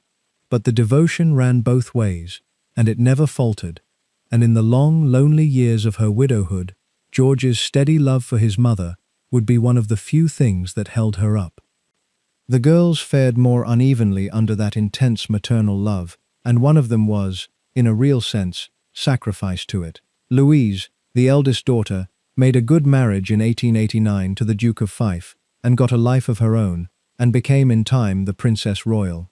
Maud, the youngest, married a Danish prince, her own cousin, who was unexpectedly chosen to become King of Norway in 1905, so that the lively girl from the Sandringham nursery ended her days as Queen Maud of Norway, with a country and a crown of her own. But the middle daughter, Toria, was kept. Alexandra wanted a companion, a daughter who would stay at her side and be her helper and her friend and her buffer against the loneliness of a marriage that gave her so little, and Toria was the one chosen for that role, and Toria never escaped it. She did not marry. Suitors were discouraged or refused. She grew from a girl into a middle-aged woman and then into an old one at her mother's elbow, running her mother's errands, keeping her mother company, her own life folded away in the service of a parent who could not bear to let her go. It is one of the melancholy notes in Alexandra's story, this daughter kept as a companion, and it complicates any picture of Alexandra as a simple victim. She was a woman more sinned against than sinning in her marriage. But in her motherhood she could be possessive to the point of unkindness, and Toria paid for it, and the two facts sit side by side in the same woman, as such things do. The other two daughters were luckier than Toria, and their lives carried the blood of that Sandringham nursery out into the wider world. Louise, the eldest girl, married in 1889 a Scottish nobleman, the Duke of Fife, a man a good deal older than herself, and, most unusually for a royal bride, not a foreign prince at all, but one of her father's own subjects. It was a retiring marriage and, by the accounts, a contented one, and Louise, who had inherited none of her mother's appetite for the limelight, lived a quiet country life, largely out of the public eye, raising her own daughters well away from the glare that had always beaten down on her parents. In time she was made Princess Royal, the traditional honor of a sovereign's eldest daughter, and she carried it as unobtrusively as she carried everything else. Maud, the youngest, took the family's genius for improbable thrones and lived it out one final time. She married a Danish prince, her cousin Karl, a naval officer with no real expectation of a crown, and for years the two of them lived an ordinary royal life between Denmark and England. Then, in 1905, the long union between Norway and Sweden was dissolved, and the newly independent Norway went looking for a king of its own, and the choice fell on Prince Karl, who took the ancient Norse name Hakon and became King Hakon VII, so that the liveliest girl from the Sandringham nursery became, without ever once having sought it, Queen Maud of Norway. She was a homesick queen in many ways, pining for England all her life and coming back to it as often as her duties allowed, but she served her northern kingdom faithfully, and the royal line of Norway descends from her to this day. And then there were the grandchildren, and here the old warmth of mother dear flowed on undimmed into a third generation, because Alexandra was every bit as adoring and indulgent a grandmother as she had been a mother. Her son George and his wife May had a large family of their own, and those children, Alexandra's grandchildren, grew up partly in the light of her devotion. The eldest was a boy called Edward, David to the family, charming and willful and quicksilver, who would one day, far in the future, come to the throne as Edward VIII, and then give it up for a woman the country would not accept as queen, bringing down on the monarchy a crisis that no one rocking his cradle could have imagined. The second was a shy, stammering, sweet-natured boy called Albert, Bertie to those who loved him, forever overshadowed by his dazzling elder brother, who would one day, to his own astonishment and everyone else's, become King George VI and hold the country steady through its darkest war. There were others after them, a daughter named Mary, and further sons, among them a youngest boy who suffered from epilepsy, was kept apart from public life, and died while still a child. One more of the family sorrows the public never saw. To every one of them, in their childhood, Alexandra was the warm and doting grandmother who spoiled them and got down to their level and loved them without a shred of condition, giving her son's children exactly the uncritical devotion she had poured out on her own, so that the coldness she and Bertie had both suffered as children was shut out of a third generation as completely as she had shut it out of the second. Whatever else the world would ever say of Alexandra, no child who came under her wing went short of love. It was the one thing she owned in unlimited quantity, and she gave it away with both hands until the day she died. The child who caused the most worry, though, and who brought the family its second great grief, was the eldest, Eddie. He had never been strong, and he had never been quick, and as he grew into a young man the concern about him deepened. He was gentle, dreamy, vague, and slow at his lessons, so far behind that tutors despaired, and there was a listlessness about him that his family could not account for and could not cure. Some of it may have traced back to his too early birth in that frozen January of 1864. Some of it may have been a share of his mother's deafness, which would have made the schoolroom a fog of half-heard instruction. Whatever the cause, Eddie grew up unsuited, visibly and worryingly unsuited, to the throne he stood second in line to inherit, and the people around him knew it, and fretted about it, and did not know what to do.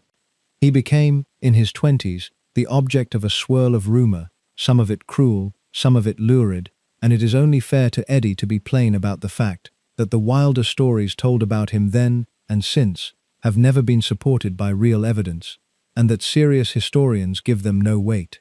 The image that survives in the sensational corners of the story of a dissipated or sinister prince is a caricature built on gossip and later invention. What the record actually shows is sadder and more ordinary. Eddie was a well-meaning, limited, gentle young man, out of his depth, poorly served by the demands placed on him, and his family's real fear was not scandal, but simple unfitness, the dread that this vague and backward young man would one day have to be king. The solution they reached for was the solution such families always reached for. They would find him a wife, a steadying, sensible, capable wife, who might make of him something more than he was on his own. They found her, and she was one of the most formidable young women in Europe, and her name was Princess Mary of Teck, called May by everyone who knew her. She was intelligent, disciplined, dutiful, and strong where Eddie was weak, and the families judged her the ideal partner to prop up a faltering heir. In December of 1891, Eddie and May became engaged, and the wedding was set for the following February, and for a few weeks it seemed that the problem of Eddie might be solved, that the sensible princess would take the vague prince in hand, and that the line would be safe. Alexandra prepared to gain a daughter-in-law. The family allowed itself to hope. And then the influenza came. The world was moving through one of the great flu pandemics of the age in those years, a sickness that swept across continents and killed in waves, and in the first days of 1892, it reached Sandringham, and it took Eddie. What began as influenza turned to pneumonia, and his weak constitution had nothing to fight it with. And on the 14th of January, 1892, Prince Albert Victor died in his bed at Sandringham, surrounded by his family, at the age of 28, 6 weeks after his engagement, and a month before he was to be married. His mother was in the room. She had already buried one infant son. Now she watched her eldest boy die in front of her, the fragile child she had protected all his life, gone in a matter of days, his wedding clothes as good as ordered, his young fiancé stunned in the house. The grief nearly undid her. Alexandra had Eddie's room at Sandringham left as it was, his things kept where he had left them, a kind of shrine to the boy she could not stop mourning, and she visited it and tended it for years. Whatever else the world took from Alexandra, and it took a great deal, nothing it took ever cut as deep as the death of that gentle, limited, beloved son. She wore the loss for the rest of her life. For years afterward, the room he had died in at Sandringham was kept exactly as he had left it, his things laid out where they had always been, untouched, a chamber sealed against time by a mother who could not bear to let the last traces of her boy be tidied away. It was a shrine in all but name, and Alexandra tended it and returned to it, holding on to the physical fact of him long after he was gone. The country had mourned him too, the young prince cut down on the very threshold of his marriage, and the machinery that had been assembling for a royal wedding turned, in a matter of days, into the black apparatus of a royal funeral. His young bride-to-be, the sensible Princess May, was left stunned and bereaved before she had been married, her whole future rewritten in a single week. And Alexandra, who had already learned what it was to lose a child in the cradle, learned now what it was to lose one grown, and the loss pressed her harder than ever into the one great consolation she had left, her surviving son George, whom she now held closer than before, unwilling to let the child who remained slip any further from her than the plain demands of his new place as heir absolutely required. Out of that death came a strange, sad, and finally rather tender rearrangement. Eddie's death made George the heir. The steady second son, the naval officer, his mother's Georgie, was now second in line to the throne, and he needed, in his turn, a suitable wife. And the suitable wife closest to hand, the sensible, disciplined princess who had been chosen for the dead brother, was May of Teck. In the way of royal families, the practical solution presented itself. May, who had been engaged to Eddie, in time became engaged to George instead, and in the summer of 1893 they married. It might have been a cold arrangement. A bride passed from a dead brother to a living one for reasons of state, and it began under that shadow. But George and May grew, over the years, into a devoted couple, steady and loyal to each other in a way that Bertie and Alexandra never quite managed, and May became, in the fullness of time, Queen Mary, the matriarch who would hold the family together through wars and crises for half a century. All of it, the whole future of the modern monarchy, turned on the death of a gentle young man in a Sandringham bedroom in the January cold, and on the grief of the mother who watched him go. We are near the middle of her story now, and the crown she waited her whole married life for is about to arrive, and after it, the hardest scene of all. If this is holding you, take a moment to subscribe if you have not yet, and switch on notifications so the channel can reach you when the next part goes up. It helps more than you would guess, and it means you will not miss how this ends. Now, back to Alexandra and the long, strange wait for a throne that came to her so late that she had almost stopped expecting it. To understand what the crown meant to Alexandra when it finally came, you have to understand how absurdly long she had waited for it, and how absurdly long her husband had waited too, and what that endless waiting had done to both of them. Bertie had been heir to the throne from the moment of his birth in 1841. His mother reigned for 63 years. Do the arithmetic of that, and you arrive at a truth that shaped everything.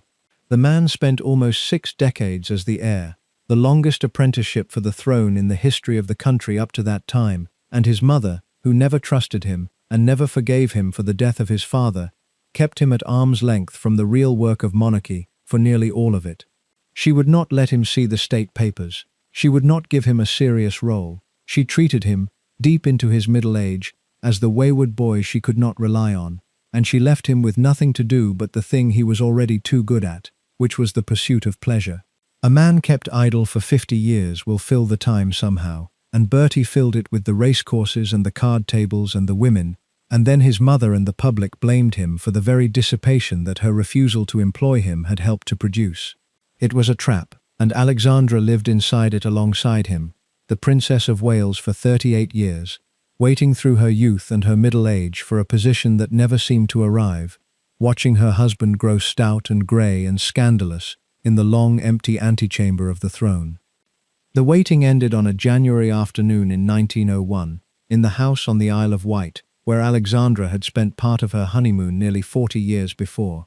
Queen Victoria was dying at Osborne, old and blind and failing, at the age of 81, and the family gathered around her as the reign that had lasted longer than most of them had been alive came to its close. Her grandson, the German emperor, was there, at her bedside, supporting her in her last hours, a detail heavy with irony, given everything that was to come between his country and hers. And Alexandra was there too, the Danish princess who had married into this family in the shadow of one royal death, and was now present at another, the death of the formidable old woman who had chosen her, resented her husband, and ruled over all of them for the whole of the marriage. On the 22nd of January 1901, Victoria died, and the long Victorian age died with her, and in that instant, the stout, grey, 60-year-old Prince of Wales became king, and Alexandra, at 56, became queen at last. He took the throne as Edward VII, choosing to reign under the second of his names, rather than as another Albert, and the country, braced for the worst from a king with his reputation, discovered to its surprise that the wastrel prince made a rather good king.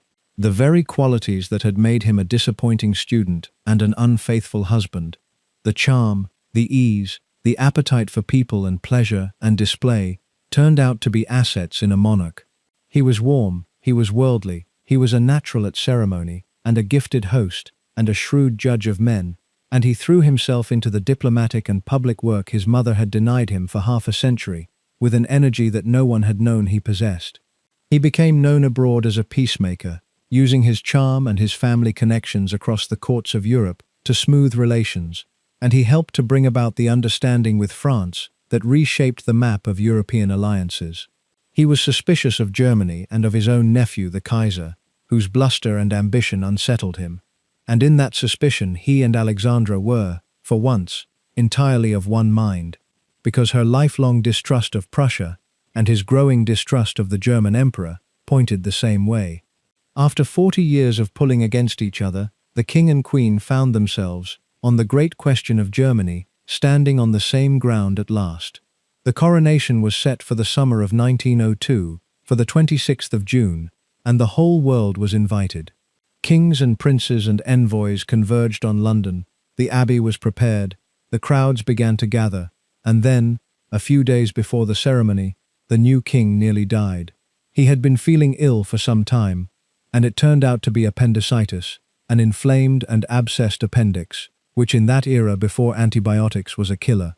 The king, stubborn and proud and desperate not to disappoint the assembled world, wanted to go through with the coronation regardless, and had to be told, bluntly, by his doctors, that if he did, he would very likely die on the floor of the abbey. An operation was the only chance, and an operation on the abdomen was itself a dangerous business then, with a real risk of death on the table.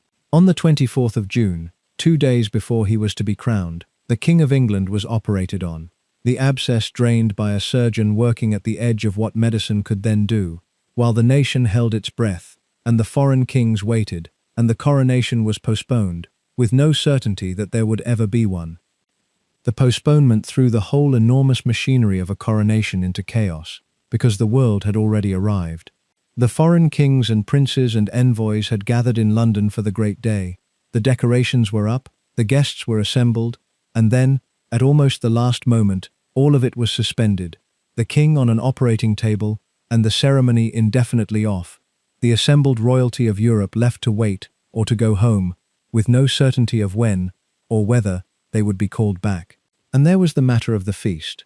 An enormous coronation banquet had been prepared, mountains of rich food readied for a celebration that was now not going to happen, and rather than let it all spoil, much of that food was sent out to the poor of London, so that the hungry of the East End sat down to quails and fine dishes made ready for kings. A coronation feast, eaten by the very people the coronation had forgotten. The king recovered through the summer, his strength returning by slow stages, and the ceremony was held at last in August, smaller and more subdued than the one first planned. A nation grateful merely to have its king alive to crown. And through the whole fright of it, through the days when it was not certain her husband would live at all, Alexandra had carried her private anxiety over the failing man beside her. For whatever he had been to her across 40 years of marriage, she did not want to lose him like that. On the very threshold of the crown they had waited so long to share. He survived. The operation worked. The king recovered, and the coronation was rescheduled for the 9th of August. And on that day, 6 weeks late, with her husband still convalescing, and the aged archbishop barely able to perform the rite, Alexandra was crowned Queen of England in Westminster Abbey, anointed and crowned in her own right, beside the husband she had waited half a lifetime to see take the throne. Her crown had been made to hold one of the most famous diamonds in the world, the great Indian stone called the Koh-i-Noor, and she wore it, the Danish girl who had once sewn her own dresses in a modest house by the Copenhagen harbour, now a crowned and anointed queen, with a fabled diamond on her head. The waiting was over. She had arrived at the summit, and the marriage that had carried her there was exactly as broken as it had ever been. For the king had brought his mistress with him to the throne, and everyone knew it, and the whole of Edwardian society arranged itself around the fact. Her name was Alice Keppel, and she had become the king's established favourite around the closing years of the old century, and she was, of all the women in his long life, the one best suited to the role, and the one who lasted to the end. She was clever, discreet, worldly, and socially masterful, a woman who understood exactly how to be a king's mistress without embarrassing him, and she made herself agreeable to almost everyone, smoothing the king's moods, managing the delicate business of being the second most important woman in his life, with a tact that even her critics acknowledged. She was received everywhere. She appeared at the great house parties and the public occasions. The king's friends and hosts understood that to entertain the king was to entertain Mrs. Keppel, and they arranged their guest lists accordingly, and the whole polite machinery of the Edwardian upper world hummed along on the shared understanding of what she was to him. The reign that had come to her so late turned out to be a brilliant one, at least on its shining surface, and Alexandra presided over its glitter as the most ornamental queen the country had seen in generations. Edward VII threw open the windows of a monarchy that his mother had shut up in mourning for 40 years. Where Victoria had hidden herself away, refusing to be seen, letting the ceremony and the spectacle of kingship fall into disuse, her son loved every part of it, the uniforms and the orders and the ribbons and the great public occasions, and he brought the crown back out into the daylight, restoring the pageantry and the visible splendor that the reclusive old queen had let fade. The court came alive again. The drawing rooms and the levees and the state balls filled up. The season blazed, and at the head of it, magnificent in her jewels, moved Alexandra, still beautiful, still the most looked-at woman in any room she entered, the perfect ornamental center of the most glittering society Europe had known in a generation. Edward worked, too, harder than anyone had expected, at the parts of kingship that suited his gifts. He was a natural diplomat, warm and shrewd and easy with foreigners, fluent in the small arts of putting people at their ease, and he used those gifts on the stage of Europe. His state visit to Paris charmed a France that had been cool toward Britain, and helped to prepare the ground for the understanding between the two old rivals that was sealed soon after, the agreement that drew Britain and France together and redrew the alliances of the continent. He became known abroad as a peacemaker, a title that flattered him and overstated his real power, but caught something true about the way he spent his charm in the service of his country. And he watched Germany, and his bombastic nephew the German emperor, with a wary and growing distrust, uneasy at the naval race and the swagger coming out of Berlin. And in that unease, he and his Danish wife, who had distrusted Prussia the whole of her life, stood at last on common ground. Alexandra's own contribution to the reign was of a different and less showy kind, and it was the truest thing about her. While her husband dazzled and negotiated, she gave herself to the sick and the poor, with a sincerity that no one who watched her ever doubted. She had a real gift for it, an unforced kindness that ordinary people felt at once, and she spent it without stint. She was the patron and the friend of the great London hospital in the East End, and she took a close personal interest in nursing, lending her name and her energy to the training and the honoring of nurses, so that the military nursing service came to carry her name down the century. She cared, above all, about the blind, giving her patronage and her attention to the institutions that worked among them. She had a Dane's pride in Danish achievement, and when a Danish physician pioneered a new treatment of disease by concentrated light, Alexandra saw to it that a department was set up at the London hospital to bring that treatment to the poor of the city, funding the sunlight cure out of her own interest and her own pocket. She gave money away on impulse and without pause, to the despair of the officials who tried to keep her accounts in order, because she found it very nearly impossible to refuse anyone in real need. None of it was a pose struck for the newspapers. It was the deepest and steadiest thing in her, the part of her nature that the cold marriage had never reached, and the public felt how real it was and loved her the more for it. And Alexandra, the queen, endured it with the same cold, dignified accommodation she had brought to every one of her husband's women for 40 years. She did not make scenes, because scenes were the one thing forbidden to her, and the one weapon she had disciplined herself never to reach for. She did not banish Keppel, or forbid her the court, because she had no power to do so, and knew it. What she did was the thing she had always done. She tolerated the woman's existence with a civility that had no warmth in it whatsoever, a correctness so complete and so chilly that it became its own kind of statement. She would be in the same rooms as Alice Keppel and give her nothing, no cruelty and no friendship, only the flawless glacial courtesy of a queen who had decided that this indignity, like all the others, would not be permitted to crack her surface in public. It cost her, as all of it had always cost her, in a private currency no one else could see. But she paid it, year after year, through the whole of the reign, and she kept her crown and her dignity and her separate inner life intact, and she waited, though she did not know she was waiting, for the day when the accommodation would end and the accounts would finally be settled. Because underneath the glacial public tolerance, Alexandra had not surrendered anything that mattered to her. She had simply gone on doing what she had done since 1867, which was to build and defend a life that did not run through her husband and his women at all. She had her children, and above all her Georgie, now the heir, married to the steady May, giving her grandchildren to adore. She had her sisters, the bond with Dagmar in Russia as strong as ever, two aging sisters who had climbed from that thrifty Copenhagen household to the thrones of Britain and Russia, and who leaned on each other still, across all the miles between them. She had Sandringham, the house she loved beyond any palace, where she could be herself, informal and warm, and surrounded by her dogs and her people. And she had her charity, which was not a pose, but a real and sustained commitment that occupied more and more of her energy as she grew older. She threw herself into the cause of nursing, into hospitals, into the welfare of the poor and the sick and the blind, into 100 practical kindnesses that the public saw and loved her for.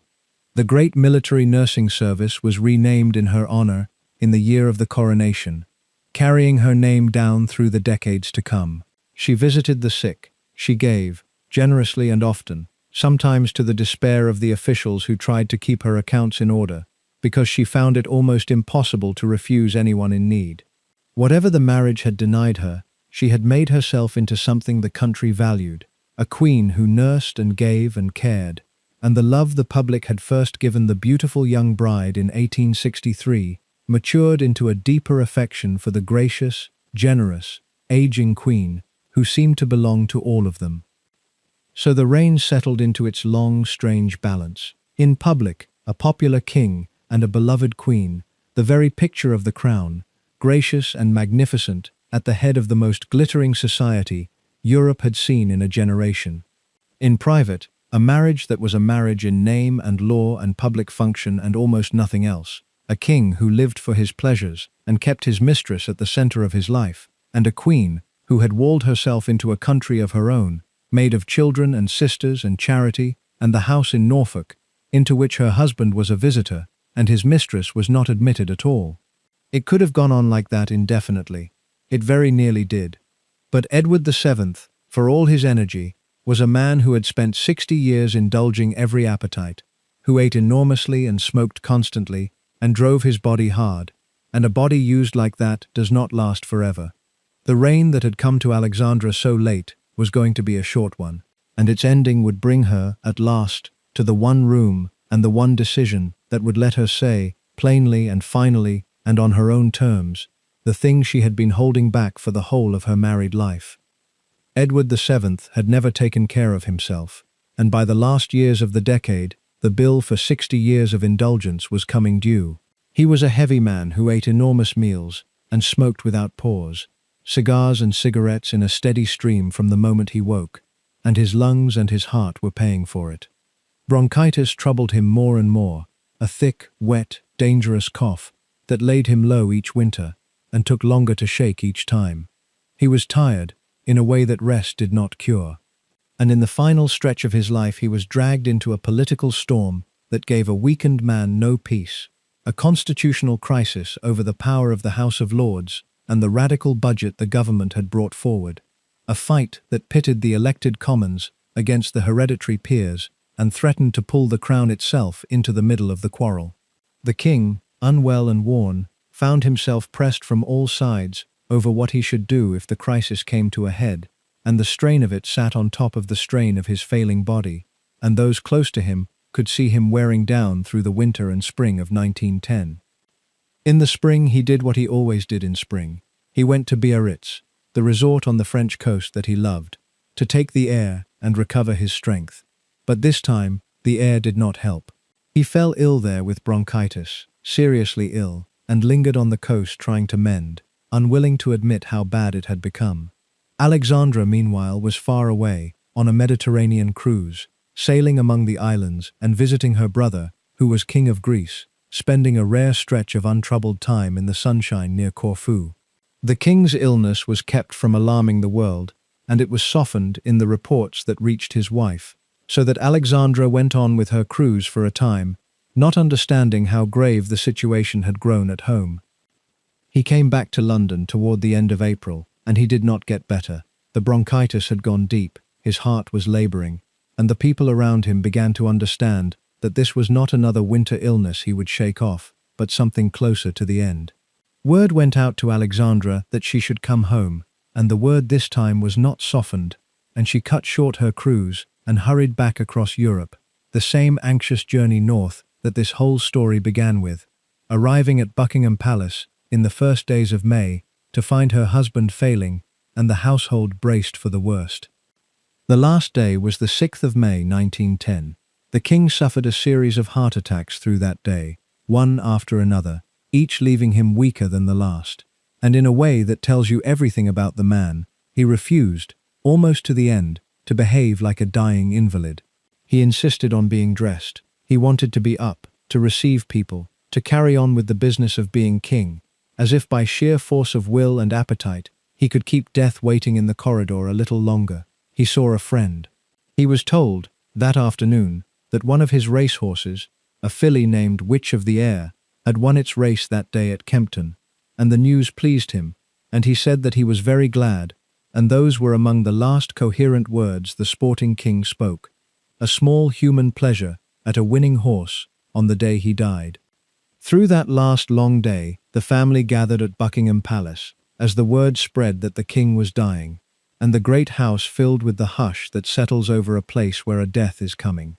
His son George, the heir, was at his side, the steady second boy grown now into the man who would be king within hours, watching his father go. The doctors came and went, and conferred and issued their grave bulletins, and those bulletins were carried out to a nation that had begun to grasp that it was about to lose the king it had learned to love. Beyond the palace railings, the crowds gathered in the London evening, ordinary people drawn to the gates as they always are when a reign is ending, standing in the dusk to read the notices as they were posted, waiting in silence for the news that everyone now knew was coming. And to the very end, the king behaved like the man he had always been, refusing to lie down and be a dying invalid, insisting on being dressed and upright, wanting to carry on, to receive people, to hear the day's news, as though by sheer appetite and will he could keep death standing in the corridor a little longer. There was a kind of courage in it, the same stubborn refusal to be governed that had made him such a trial as a young man, turned now to the business of dying on his feet. He sank through the hours all the same, in and out of consciousness, past speech and past most knowledge of the room, while the machinery of the succession stood ready, and the country held its breath. It was the ending of an age, though few could have put it so on the night. The bright, greedy, charming, scandalous, popular reign of Edward VII was closing, and the palace and the crowds and the waiting air all felt the weight of it settle over the last hours of the 6th of May. Through the afternoon and evening he sank, the heart attacks coming, his strength going, until he was past speaking and past knowing much of what went on around him. And it was into those final hours that Alice Keppel came, at the dying king's own earlier wish, and the scene that followed is the one this whole story has been walking toward, and it is also the one where the historian has to be most careful, because the accounts of exactly what was said in that room differ from one another, and the honest thing is to tell you what is agreed, and to flag plainly what is not. What is agreed is this. Years before, the king had put in writing a request that if he were ever dying, Mrs. Keppel should be allowed to come and see him, and that letter existed, and Keppel invoked it now. The decision about whether to honor it fell to Alexandra, the wife, standing at the bedside of the husband who had kept this woman at the center of his life for a dozen years. And Alexandra let her in. Whatever it cost her, and it must have cost her a great deal, she permitted her husband's mistress to come to his deathbed, because he had asked for it, and because, at that final threshold, she chose dignity over the scene that no one would have blamed her for making. The meeting was brief, and it was painful. The king was barely conscious, past real recognition, and Keppel, faced with the dying man, and the composed wife, and the impossibility of the situation, broke down. By the accounts that survive, she became distressed, then something closer to hysterical, and she had to be led from the room, weeping, her composure gone. The exact words spoken by the king, by Keppel, by Alexandra, are reported differently by the different people who later wrote about it, and some of the versions that circulate are clearly embellished, and I am not going to hand you invented dialogue dressed up as fact. What the record supports is the shape of it. The mistress admitted at the king's request. The scene unbearable. The mistress overcome and removed, and the wife, through all of it, holding her composure, giving nothing away, keeping the terrible dignity she had spent 47 years perfecting for exactly such a moment as this. Late that night, at 1:45 on the 6th of May 1910, Edward VII died, at the age of 68, and Alexandra was a widow. The marriage that had begun in a mournful chapel at Windsor in 1863, in the shadow of one royal death, ended in a palace bedroom in the shadow of the king's own, after 47 years, most of them years in which she had shared him with a parade of other women, and borne it in silence. And here, at the very end, Alexandra did the thing that gives this whole story its title, though she did it in her own quiet register, and not in the grand rebellious gesture the phrase might lead you to expect. With his death, she took him back. In life he had belonged to Lily Langtry, and to Daisy Warwick, and to Alice Keppel, and to a dozen others whose names never reached the papers. In death he belonged to his wife, and Alexandra made that plain. She took command of the mourning. She controlled who came and who did not.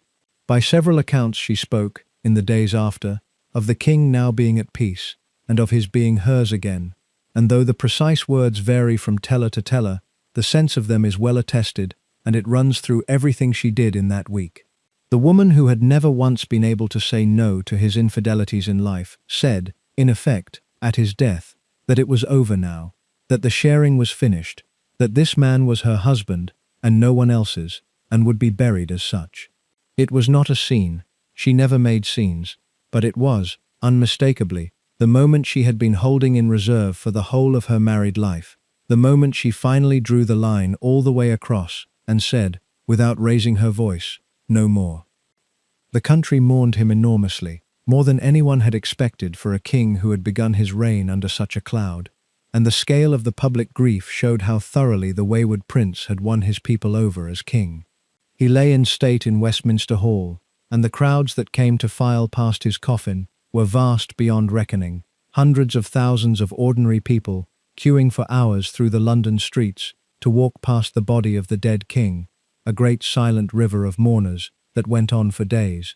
Alexandra, the widow, bore the public grief with the same composure she had brought to everything. The gracious queen the country loved, now the gracious widowed queen mother, dignified in her black at the center of the nation's sorrow. The funeral, on the 20th of May 1910, was one of the most extraordinary gatherings of royalty the world had ever seen, or would ever see again, and there is a terrible poignancy in it when you know what came after. The kings and princes of Europe converged on London to bury Edward the Peacemaker, and behind his coffin, in the funeral procession, rode 9 reigning kings, 9 crowned heads of Europe together in one cavalcade, the greatest assembly of monarchs in living memory. The German emperor, Edward's own nephew, rode near the front, beside the new king, Alexandra's Georgie, now George V. It was the old royal world of Europe, gathered at its fullest and most magnificent, all those interrelated kings and emperors and princes riding together through the London streets. And in just 4 years most of them would be at war with one another, and by the end of that war several of those thrones would be gone, swept away in the ruin that the First World War brought down on the old order.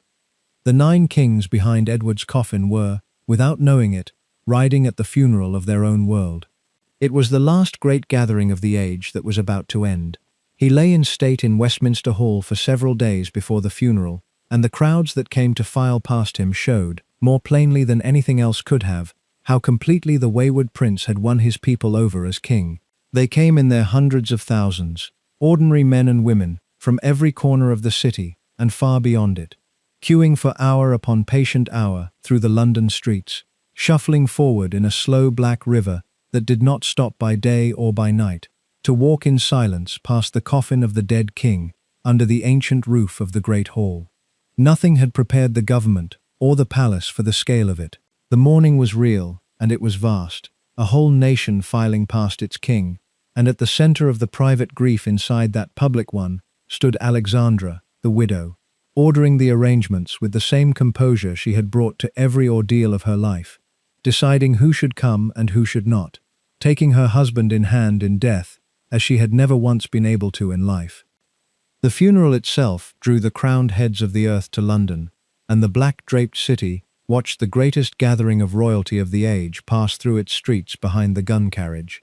The foreign kings and princes came in their dozens, the emperors and the heirs and the envoys, the whole interlocking family of European monarchy assembled to bury one of its own, and the crowd stood many deep along the route in silence as the long dark procession went by. It was the old royal world of Europe at its fullest and most magnificent, gathered one final time before the war that was coming tore it apart, and not one of them knew it. And through the whole of it, unbroken and dignified in her black, went Alexandra, the Danish girl who had come to England as a bride in the sad late winter of 1863, and was now, 47 years on, following her husband to the grave, with the whole world watching, giving that world nothing but the flawless composure it had always demanded of her. And in that solemn and magnificent procession, ahead of all the kings, walked a small white dog. Edward's little terrier, Caesar, the dog that had followed the king everywhere in life, was led in the funeral procession by a Highland servant, walking in front of the emperors and kings, and the sight of that ordinary devoted little animal, grieving in its dumb way for the master it had lost, moved the watching millions more than all the crowned heads and gold braid in the cavalcade. The people wept for the dog. It was the human note in the imperial pageant, the small, true grief inside the vast public one, and it became one of the most remembered images of the whole occasion. The king was buried at Windsor, in St. George's Chapel, the same chapel where he and Alexandra had married in the sad late winter of 1863, 47 years and a whole lifetime before. Alexandra was 65 years old, and a widow, and no longer the wife of a philandering husband, but the mother of a king. The long marriage was over, the waiting was over, and what remained to her was a widowhood of 15 years, in which she would guard her husband's memory as fiercely as if he had been faithful, retreat into the houses and the family she loved, watch the old world she had come up in, destroyed by the very German war she had always feared, and decline slowly into deafness and silence, and, at the last, a merciful forgetting. She had said her no more. Now she had to live out what came after it. Widowhood rearranged Alexandra's whole position, and the rearrangement was not a comfortable one, because it required her to step down, in public and in protocol, from the very summit she had waited most of her life to reach. Her son was king now. That much she welcomed with all her heart, for George was the child she loved most in the world, and to see her Georgie on the throne was a joy that softened the loss of her husband. But George's wife was queen now too, and there was the difficulty. May, once the sensible princess chosen for a dead brother, was Queen Mary, the reigning queen consort, and by the strict rules of precedence, the reigning queen took first place at every ceremony, walked ahead, sat higher, came before the widowed queen mother in all the ordered ritual of the court. And Alexandra, who had been crowned and anointed queen in her own right, who had held the first place for a decade, found it hard to give it up. There were awkwardnesses. There were delicate negotiations about who would go where and sit how and be styled what. The small, painful arithmetic of royal rank, conducted between a mother who could not quite bear to step back and a daughter-in-law who had every right to step forward. Queen Mary handled all of it with the patience and self-command that had always been her strength, deferring to her mother-in-law far more than protocol required, swallowing slights, giving way on questions of precedence, rather than force a quarrel with the beloved and grieving old queen. It was one of the quieter kindnesses of Mary's life, the years of tactful yielding to Alexandra, and it kept a peace that a less patient woman might have shattered. The handover of the physical trappings was its own slow, delicate business. Alexandra was in no hurry to leave Buckingham Palace, and she stayed on there for months after her husband's death, so that the new king and queen were kept waiting to move into the sovereign's own residence while the widow gathered herself to go. There were the jewels, the great collection of crown and state jewels that passed with the position, which had to be handed over from the old queen to the new. And the handing over was not entirely without friction, for it is one thing to lose a husband, and another to be stripped of the diamonds that had gone with your rank, and Alexandra parted with some of it reluctantly.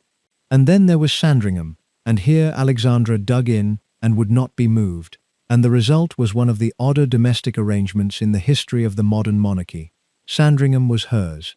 It was the house she loved above every other place on earth, the warm, informal Norfolk home where she had raised her children and been happier than anywhere else, and she flatly would not give it up, even though it was now, in effect, the king's country seat. So she kept the big house, the main house at Sandringham, for herself, and her son, the king, and his family went on living, as they had for years, in the cramped little villa on the same estate called York Cottage, a modest, overcrowded house, barely fit for a large family, let alone a monarch. The King of England lived in the small house while his widowed mother kept the big one, on the same grounds, year after year, because she could not bear to leave the home that held her life. Mary endured that too. The truth is that Alexandra never fully reconciled herself to being the widow rather than the wife, the mother of the king rather than the queen, and the years of her widowhood carry a note of pathos that her years of married suffering somehow lack. She had spent so long enduring and building and holding her lines, and now the man against whom she had held them was gone, and the crown had passed to her son and her son's wife, and there was, in a sense, nothing left to hold out against. So she clung to what remained. She clung to Sandringham, refusing to surrender the house that held the whole of her life. She clung to her memories and to the relics of her prime, surrounding herself with the photographs and the keepsakes of the beautiful young woman she had been, the adored bride, the loveliest princess in Europe, now shrunk to a deaf and fading old lady in a great house full of the past. There were the small, hard adjustments of rank to be swallowed too, and they were not nothing to a woman who had been a crowned and anointed queen. She had to give up her place, walk behind where she had walked before, hand over the jewels that had gone with her position, watch another woman take the first rank at every ceremony. And through all of it the patient Queen Mary went on deferring and yielding and smoothing the way, absorbing the awkwardnesses of a mother-in-law who could not quite let the world move on without her, keeping a peace that a less generous woman would have broken. By slow degrees the once dazzling Alexandra faded into her deafness and her failing memory, the sharp, bright recollection of her long life softening into a merciful confusion, until the girl who had sailed into England to the cheers of a delirious nation was a very old woman sitting alone at Sandringham, with the daughter who had never been allowed to leave her, waiting out the end. In London, Alexandra took Marlborough House, the residence of her married years, and made it her town home, and there and at Sandringham she settled into her long widowhood. And she who had shared her husband with half the beauties of Europe now guarded his memory as devotedly as any faithful widow who had never known a day's betrayal. It is one of the gentler ironies of her story. In death, Edward became, in his wife's keeping, the beloved and honored husband that in life he had so often failed to be, his rooms preserved, his memory tended, his faults folded away into the dignified grief of the widow who had taken him back at the end. Whatever she had privately felt across 47 years, she gave the world, and perhaps gave herself, the picture of a devoted marriage, mourned by a devoted wife, and she held to that picture for the rest of her days. Her public life did not end with her widowhood. The country still loved her, more warmly than ever, now that she was the gracious old Queen Mother, and she went on with the charitable work that had become the truest expression of her nature. In the summer of 1912, to mark half a century since she had first come to England as a bride, she lent her name to a new charitable venture that would carry her memory down through the generations. Alexandra Rose Day was born, an annual appeal in which volunteers across the country sold small artificial pink roses, wild roses of the kind that grew in her native Denmark and in the English countryside she had come to love, and the pennies and shillings they raised went to the hospitals and the sick and the poor. It caught the public imagination at once. Every year the rose sellers went out, and every year the people bought the little roses and pinned them on in her honor, and the fund grew, and the hospitals benefited, and the aging queen who had come to England 50 years before, as the loveliest princess in the world, was woven into the ordinary charitable life of the nation, in a way few royal figures ever manage.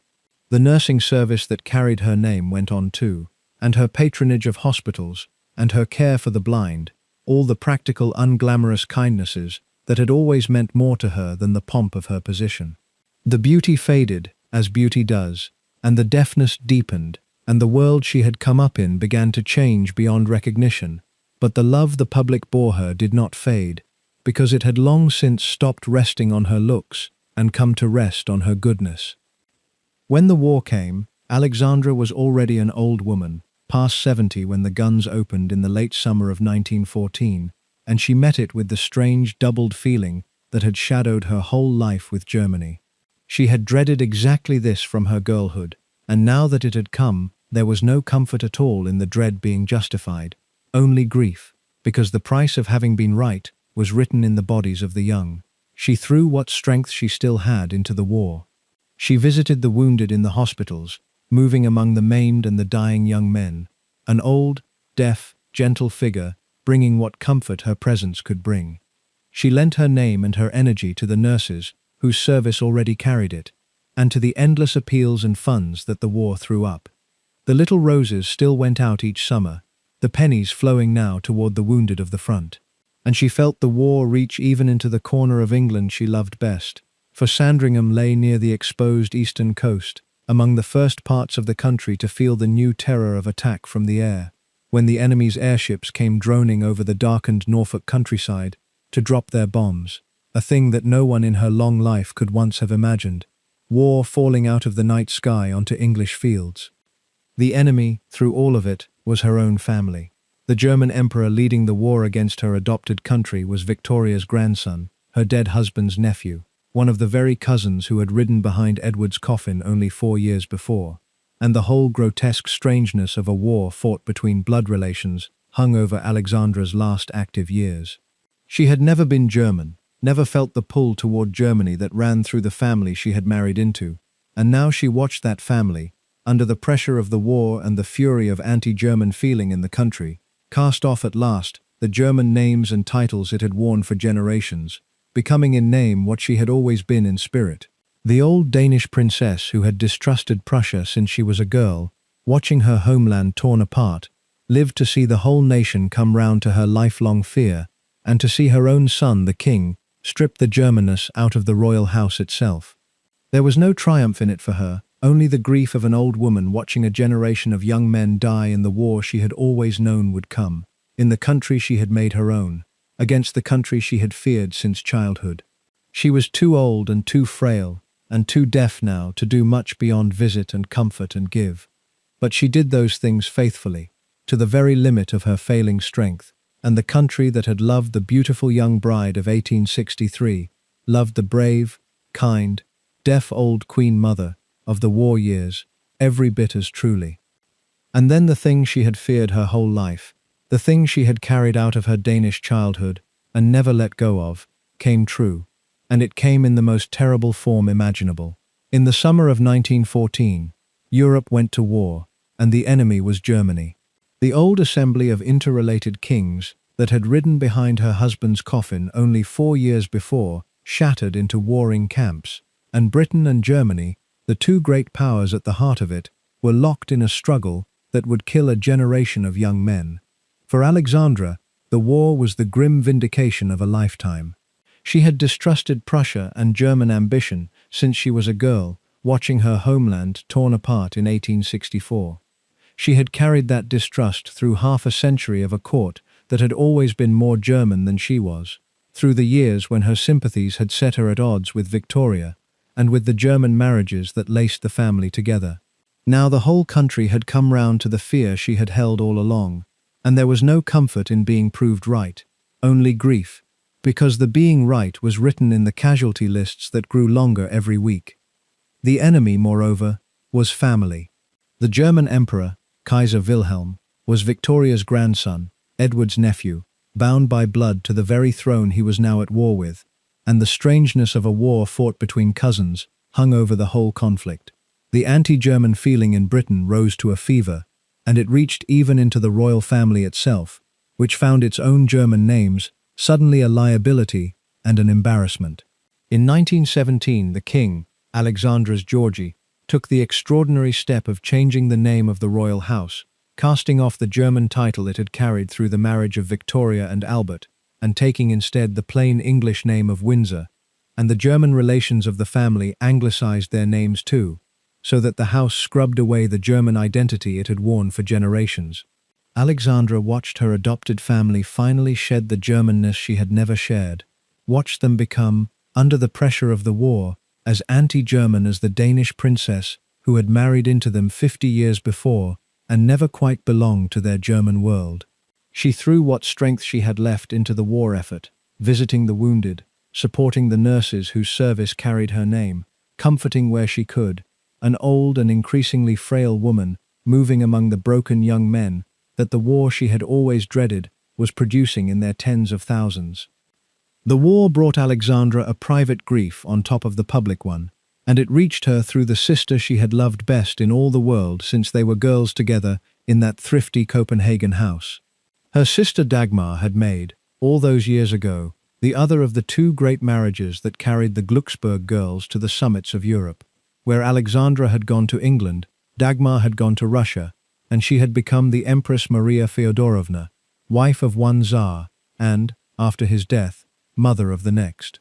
Her son was Nicholas II, the last Tsar of all the Russias, and so the boy who now sat on the Russian throne was Alexandra's own nephew, her beloved sister's son, one more strand in the web of blood that bound the royal houses of Europe together and that the war was now tearing apart.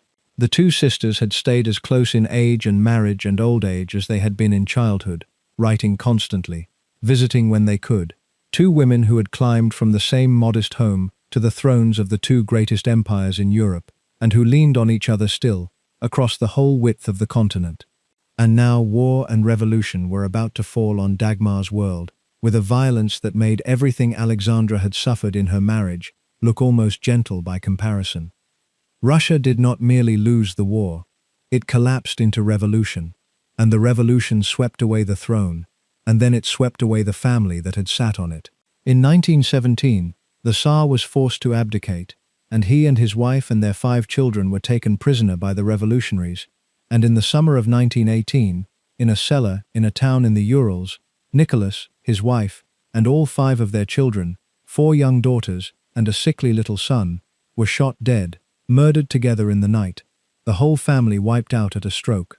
It was a horror that sent a shudder through every court in Europe, the deliberate slaughter of an emperor and his wife and his children. And for Alexandra, it was not a distant political event, but a family catastrophe, the murder of her sister's son and her sister's grandchildren, the boys and girls she had known of and cared about all their young lives. The old interconnected royal world she had grown up in was not just fading now, it was being killed. Her sister Dagmar was still alive, trapped in the chaos of revolutionary Russia, down in the Crimea, cut off from her murdered son, and for a long time she simply refused to believe that Nicholas and his family were dead.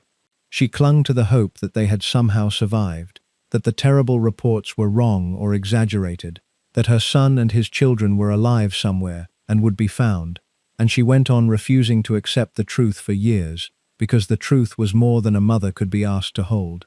And Alexandra, safe in England but frantic for her sister, pressed her son the king to do something, anything, to get Dagmar out of Russia before the revolution killed her too. George responded.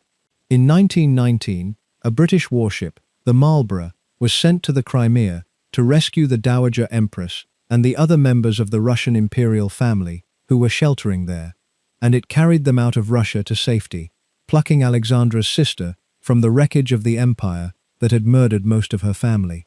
Dagmar came to England, and for a time the two old widowed sisters were together again, reunited in shared grief in the country where Alexandra had spent her life. Two women in their 70s, who had begun in a plain house by the Copenhagen harbour, and ended amid the ruins of the world their marriages had raised them into. One of them mourning a husband who had never been faithful, the other mourning a son and grandchildren who had been murdered. In time, Dagmar went home to Denmark, to the country of their childhood, to live out her last years in the place where it had all begun, and the sisters were parted again, and Alexandra was left, more and more alone, in the long twilight of her own life. The grief the two sisters shared in those last years was of a kind that has almost no equal, and it bound them, at the end, as tightly as their childhood in the Yellow Palace had bound them at the beginning. Dagmar could not accept what had happened to her son.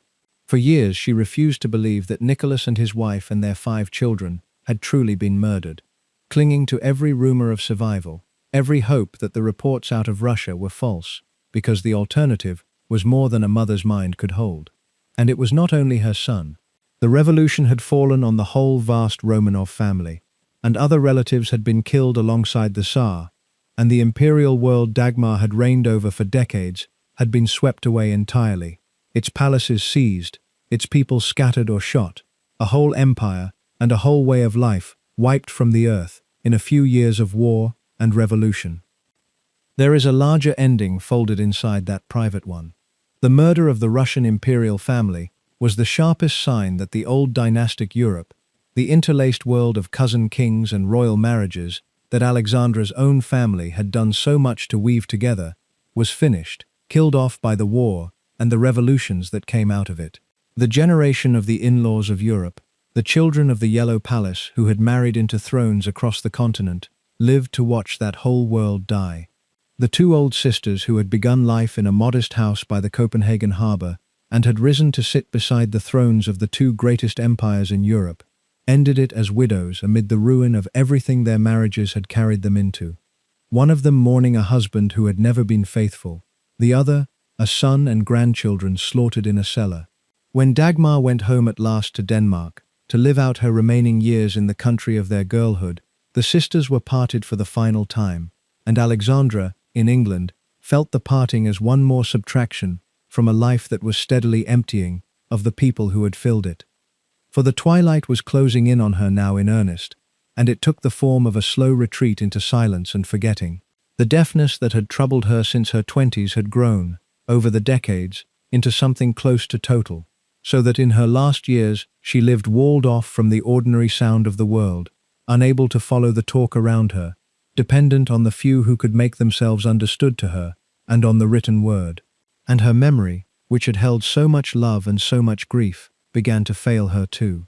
In her final years, Alexandra's mind wandered and dimmed, the sharp recollection of her long life softening into confusion, the names and faces and events blurring, a gradual fading of the self that was, in its way, a mercy, because it drew a veil over so much that had been painful. She lived out these last years mostly at Sandringham, the beloved house she had fought to keep, cared for by her devoted daughter Toria, the child she had kept at her side all her life, and who now nursed her through her decline. The two of them together, in the great Norfolk house, as the old queen faded.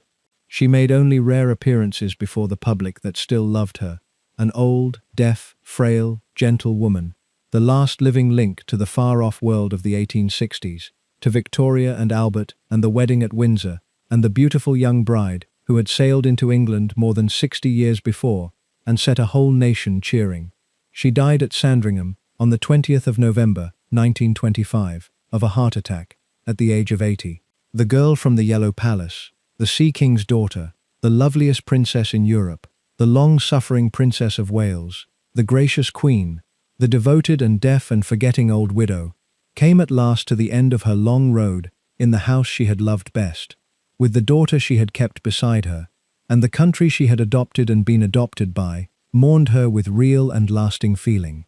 She was taken to Windsor, to St. George's Chapel, the same chapel where she had been married in the sad late winter of 1863, and where her husband had been buried 15 years before, and she was laid to rest beside him, the two of them together at the last, husband and wife, joined in death, in the place where the whole long, complicated story of their marriage had begun.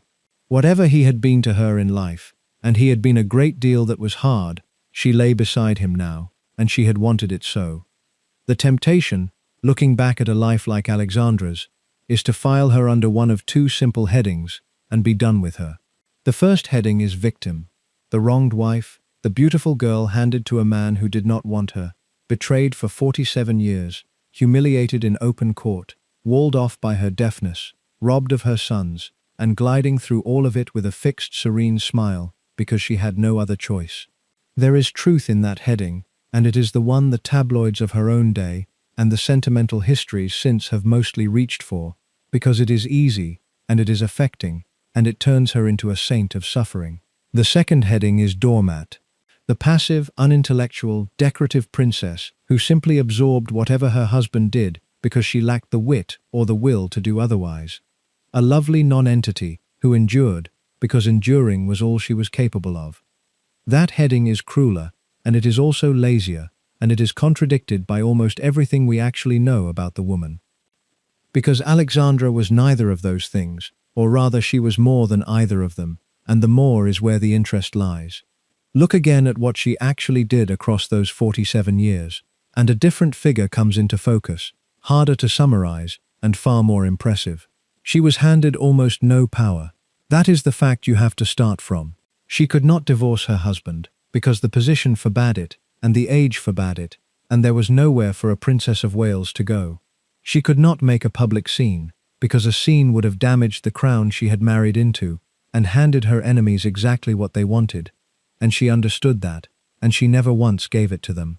She was working, in other words, inside a cage with very few bars she was permitted to touch, and within that cage, with those few permitted moves, she built herself a life of real autonomy and real dignity, and she drew real lines, and she held them. She refused to compete for her husband on his terms, in the fast, glittering social world where his mistresses operated, and instead she withdrew and built a separate country of her own, made of her children and her sisters and her houses and her faith and her charity, a life whose center of gravity was not him and never had to be. When his conduct made the court unbearable, she left it, took herself abroad, absented her person from the scene of the disgrace, and let the absence say what she would not say aloud. She gave him her public loyalty, again and again, because it was the one thing she had that could protect the institution, and because withholding it would have hurt her children's inheritance more than it hurt him, and she extracted, in exchange, the freedom to run her own inner life exactly as she pleased. She took her own devoted admirer, in Oliver Montague, and kept that devotion within honorable bounds that her husband never dreamed of keeping, and drew from it the comfort of being, for once, the first person in someone's heart. And when the whole thing came to its end, in that palace bedroom in 1910, she made the one unanswerable statement that the circumstances finally allowed her. She let the mistress come, because he had asked, and because dignity demanded it, and then she took him back, wholly and finally, and buried him, as her husband, and no one else's, and closed the account. That is what the title means, and it means it truly, but it does not mean what the phrase might lead you to expect. There was no single scene of rebellion, no confrontation, no slammed door, no public renunciation, because those were never available to her, and she was too clever and too disciplined to reach for what would only have wounded herself and her children. Her no more was quieter than that, and longer than that, and in the end, tougher than that. It was said not in one moment but across half a century, in 100 small refusals and withdrawals and silences, in the steady building of a self that her husband's betrayals could not reach, and it was sealed at his deathbed with a composure that was its own kind of victory. She outlasted him, she outlasted his mistresses, she kept her dignity when every circumstance of her life was arranged to strip it from her, and she died beloved by a nation that had watched her endure and had come to love her for the enduring. A weaker woman would have broken, publicly, and given them the collapse they half wanted. Alexandra never broke. That refusal to break, sustained across 47 years of provocation that would have shattered almost anyone, is not the mark of a victim or a doormat. It is the mark of an extraordinarily strong woman, working with almost nothing, and winning, on the only terms the world left open to her. Her legacy outlived her in ways she would have liked. The little roses still went out every year, and the fund that bore her name went on helping the sick long after she was gone. And it endures still, more than a century after that first Rose Day, a quiet monument to a queen who found her truest self, not in the pomp of her position, but in the care of people who had nothing. The nursing service that carries her name carried it through 2 world wars and beyond, generations of nurses serving under the name of the Danish princess, who had cared so much for the sick and the wounded. Her image shaped the look of an age, and the photographs of her, the long neck and the pearls, and the perfect composure, fixed a standard of royal beauty that outlasted her century. And her blood ran on through the throne itself. Her beloved Georgie became George V, and his sons became kings after him, and the line of the modern monarchy, down through the long reign that filled most of the century after her death, ran straight through Alexandra, the girl from the Yellow Palace who had sewn her own dresses and married into a family that did not, at first, quite know what to make of her. She had come to England on a grey morning in 1863, 18 years old, and lovely, and unknowing, and the crowds had nearly crushed themselves to see her, and she had walked into a marriage held in the shadow of a grave, with a husband who did not want her, and a mother-in-law who could barely look at him. She left it 62 years later, an old and deaf and gentle woman, fading in the Norfolk house she loved, mourned by a country that had taken her to its heart. In between, she had lived a life that the fairy tale never mentions and the tabloid never understood, a life of endurance that was also, in its stubborn, quiet way, a life of victory. She was not the wife who finally said no more in a single blazing moment of defiance. She was the wife who said it slowly, across a lifetime, and meant it, and made it hold, and was still saying it, without ever raising her voice, at the deathbed where she took her husband back for good. If you have stayed with me all the way to the end of Alexandra's story, thank you, sincerely. It is a long one, and the fact that you are still here means it reached you the way it has always reached me. If it moved you, or showed you a woman you thought you knew, in a light you had not seen before, do me a favor before you go. Leave a comment and tell me what stayed with you: the illness and the empty chair at her bedside, the son she buried, the little dog ahead of the 9 kings, the choice she made in that last room. Give the video a like, because it helps these stories find the people who would love them. And if you would like more lives like this one, told properly and without the usual nonsense, subscribe and stay with me, because there are more of them coming, and there are others waiting for you on the screen right now. Until the next one, take good care of yourself.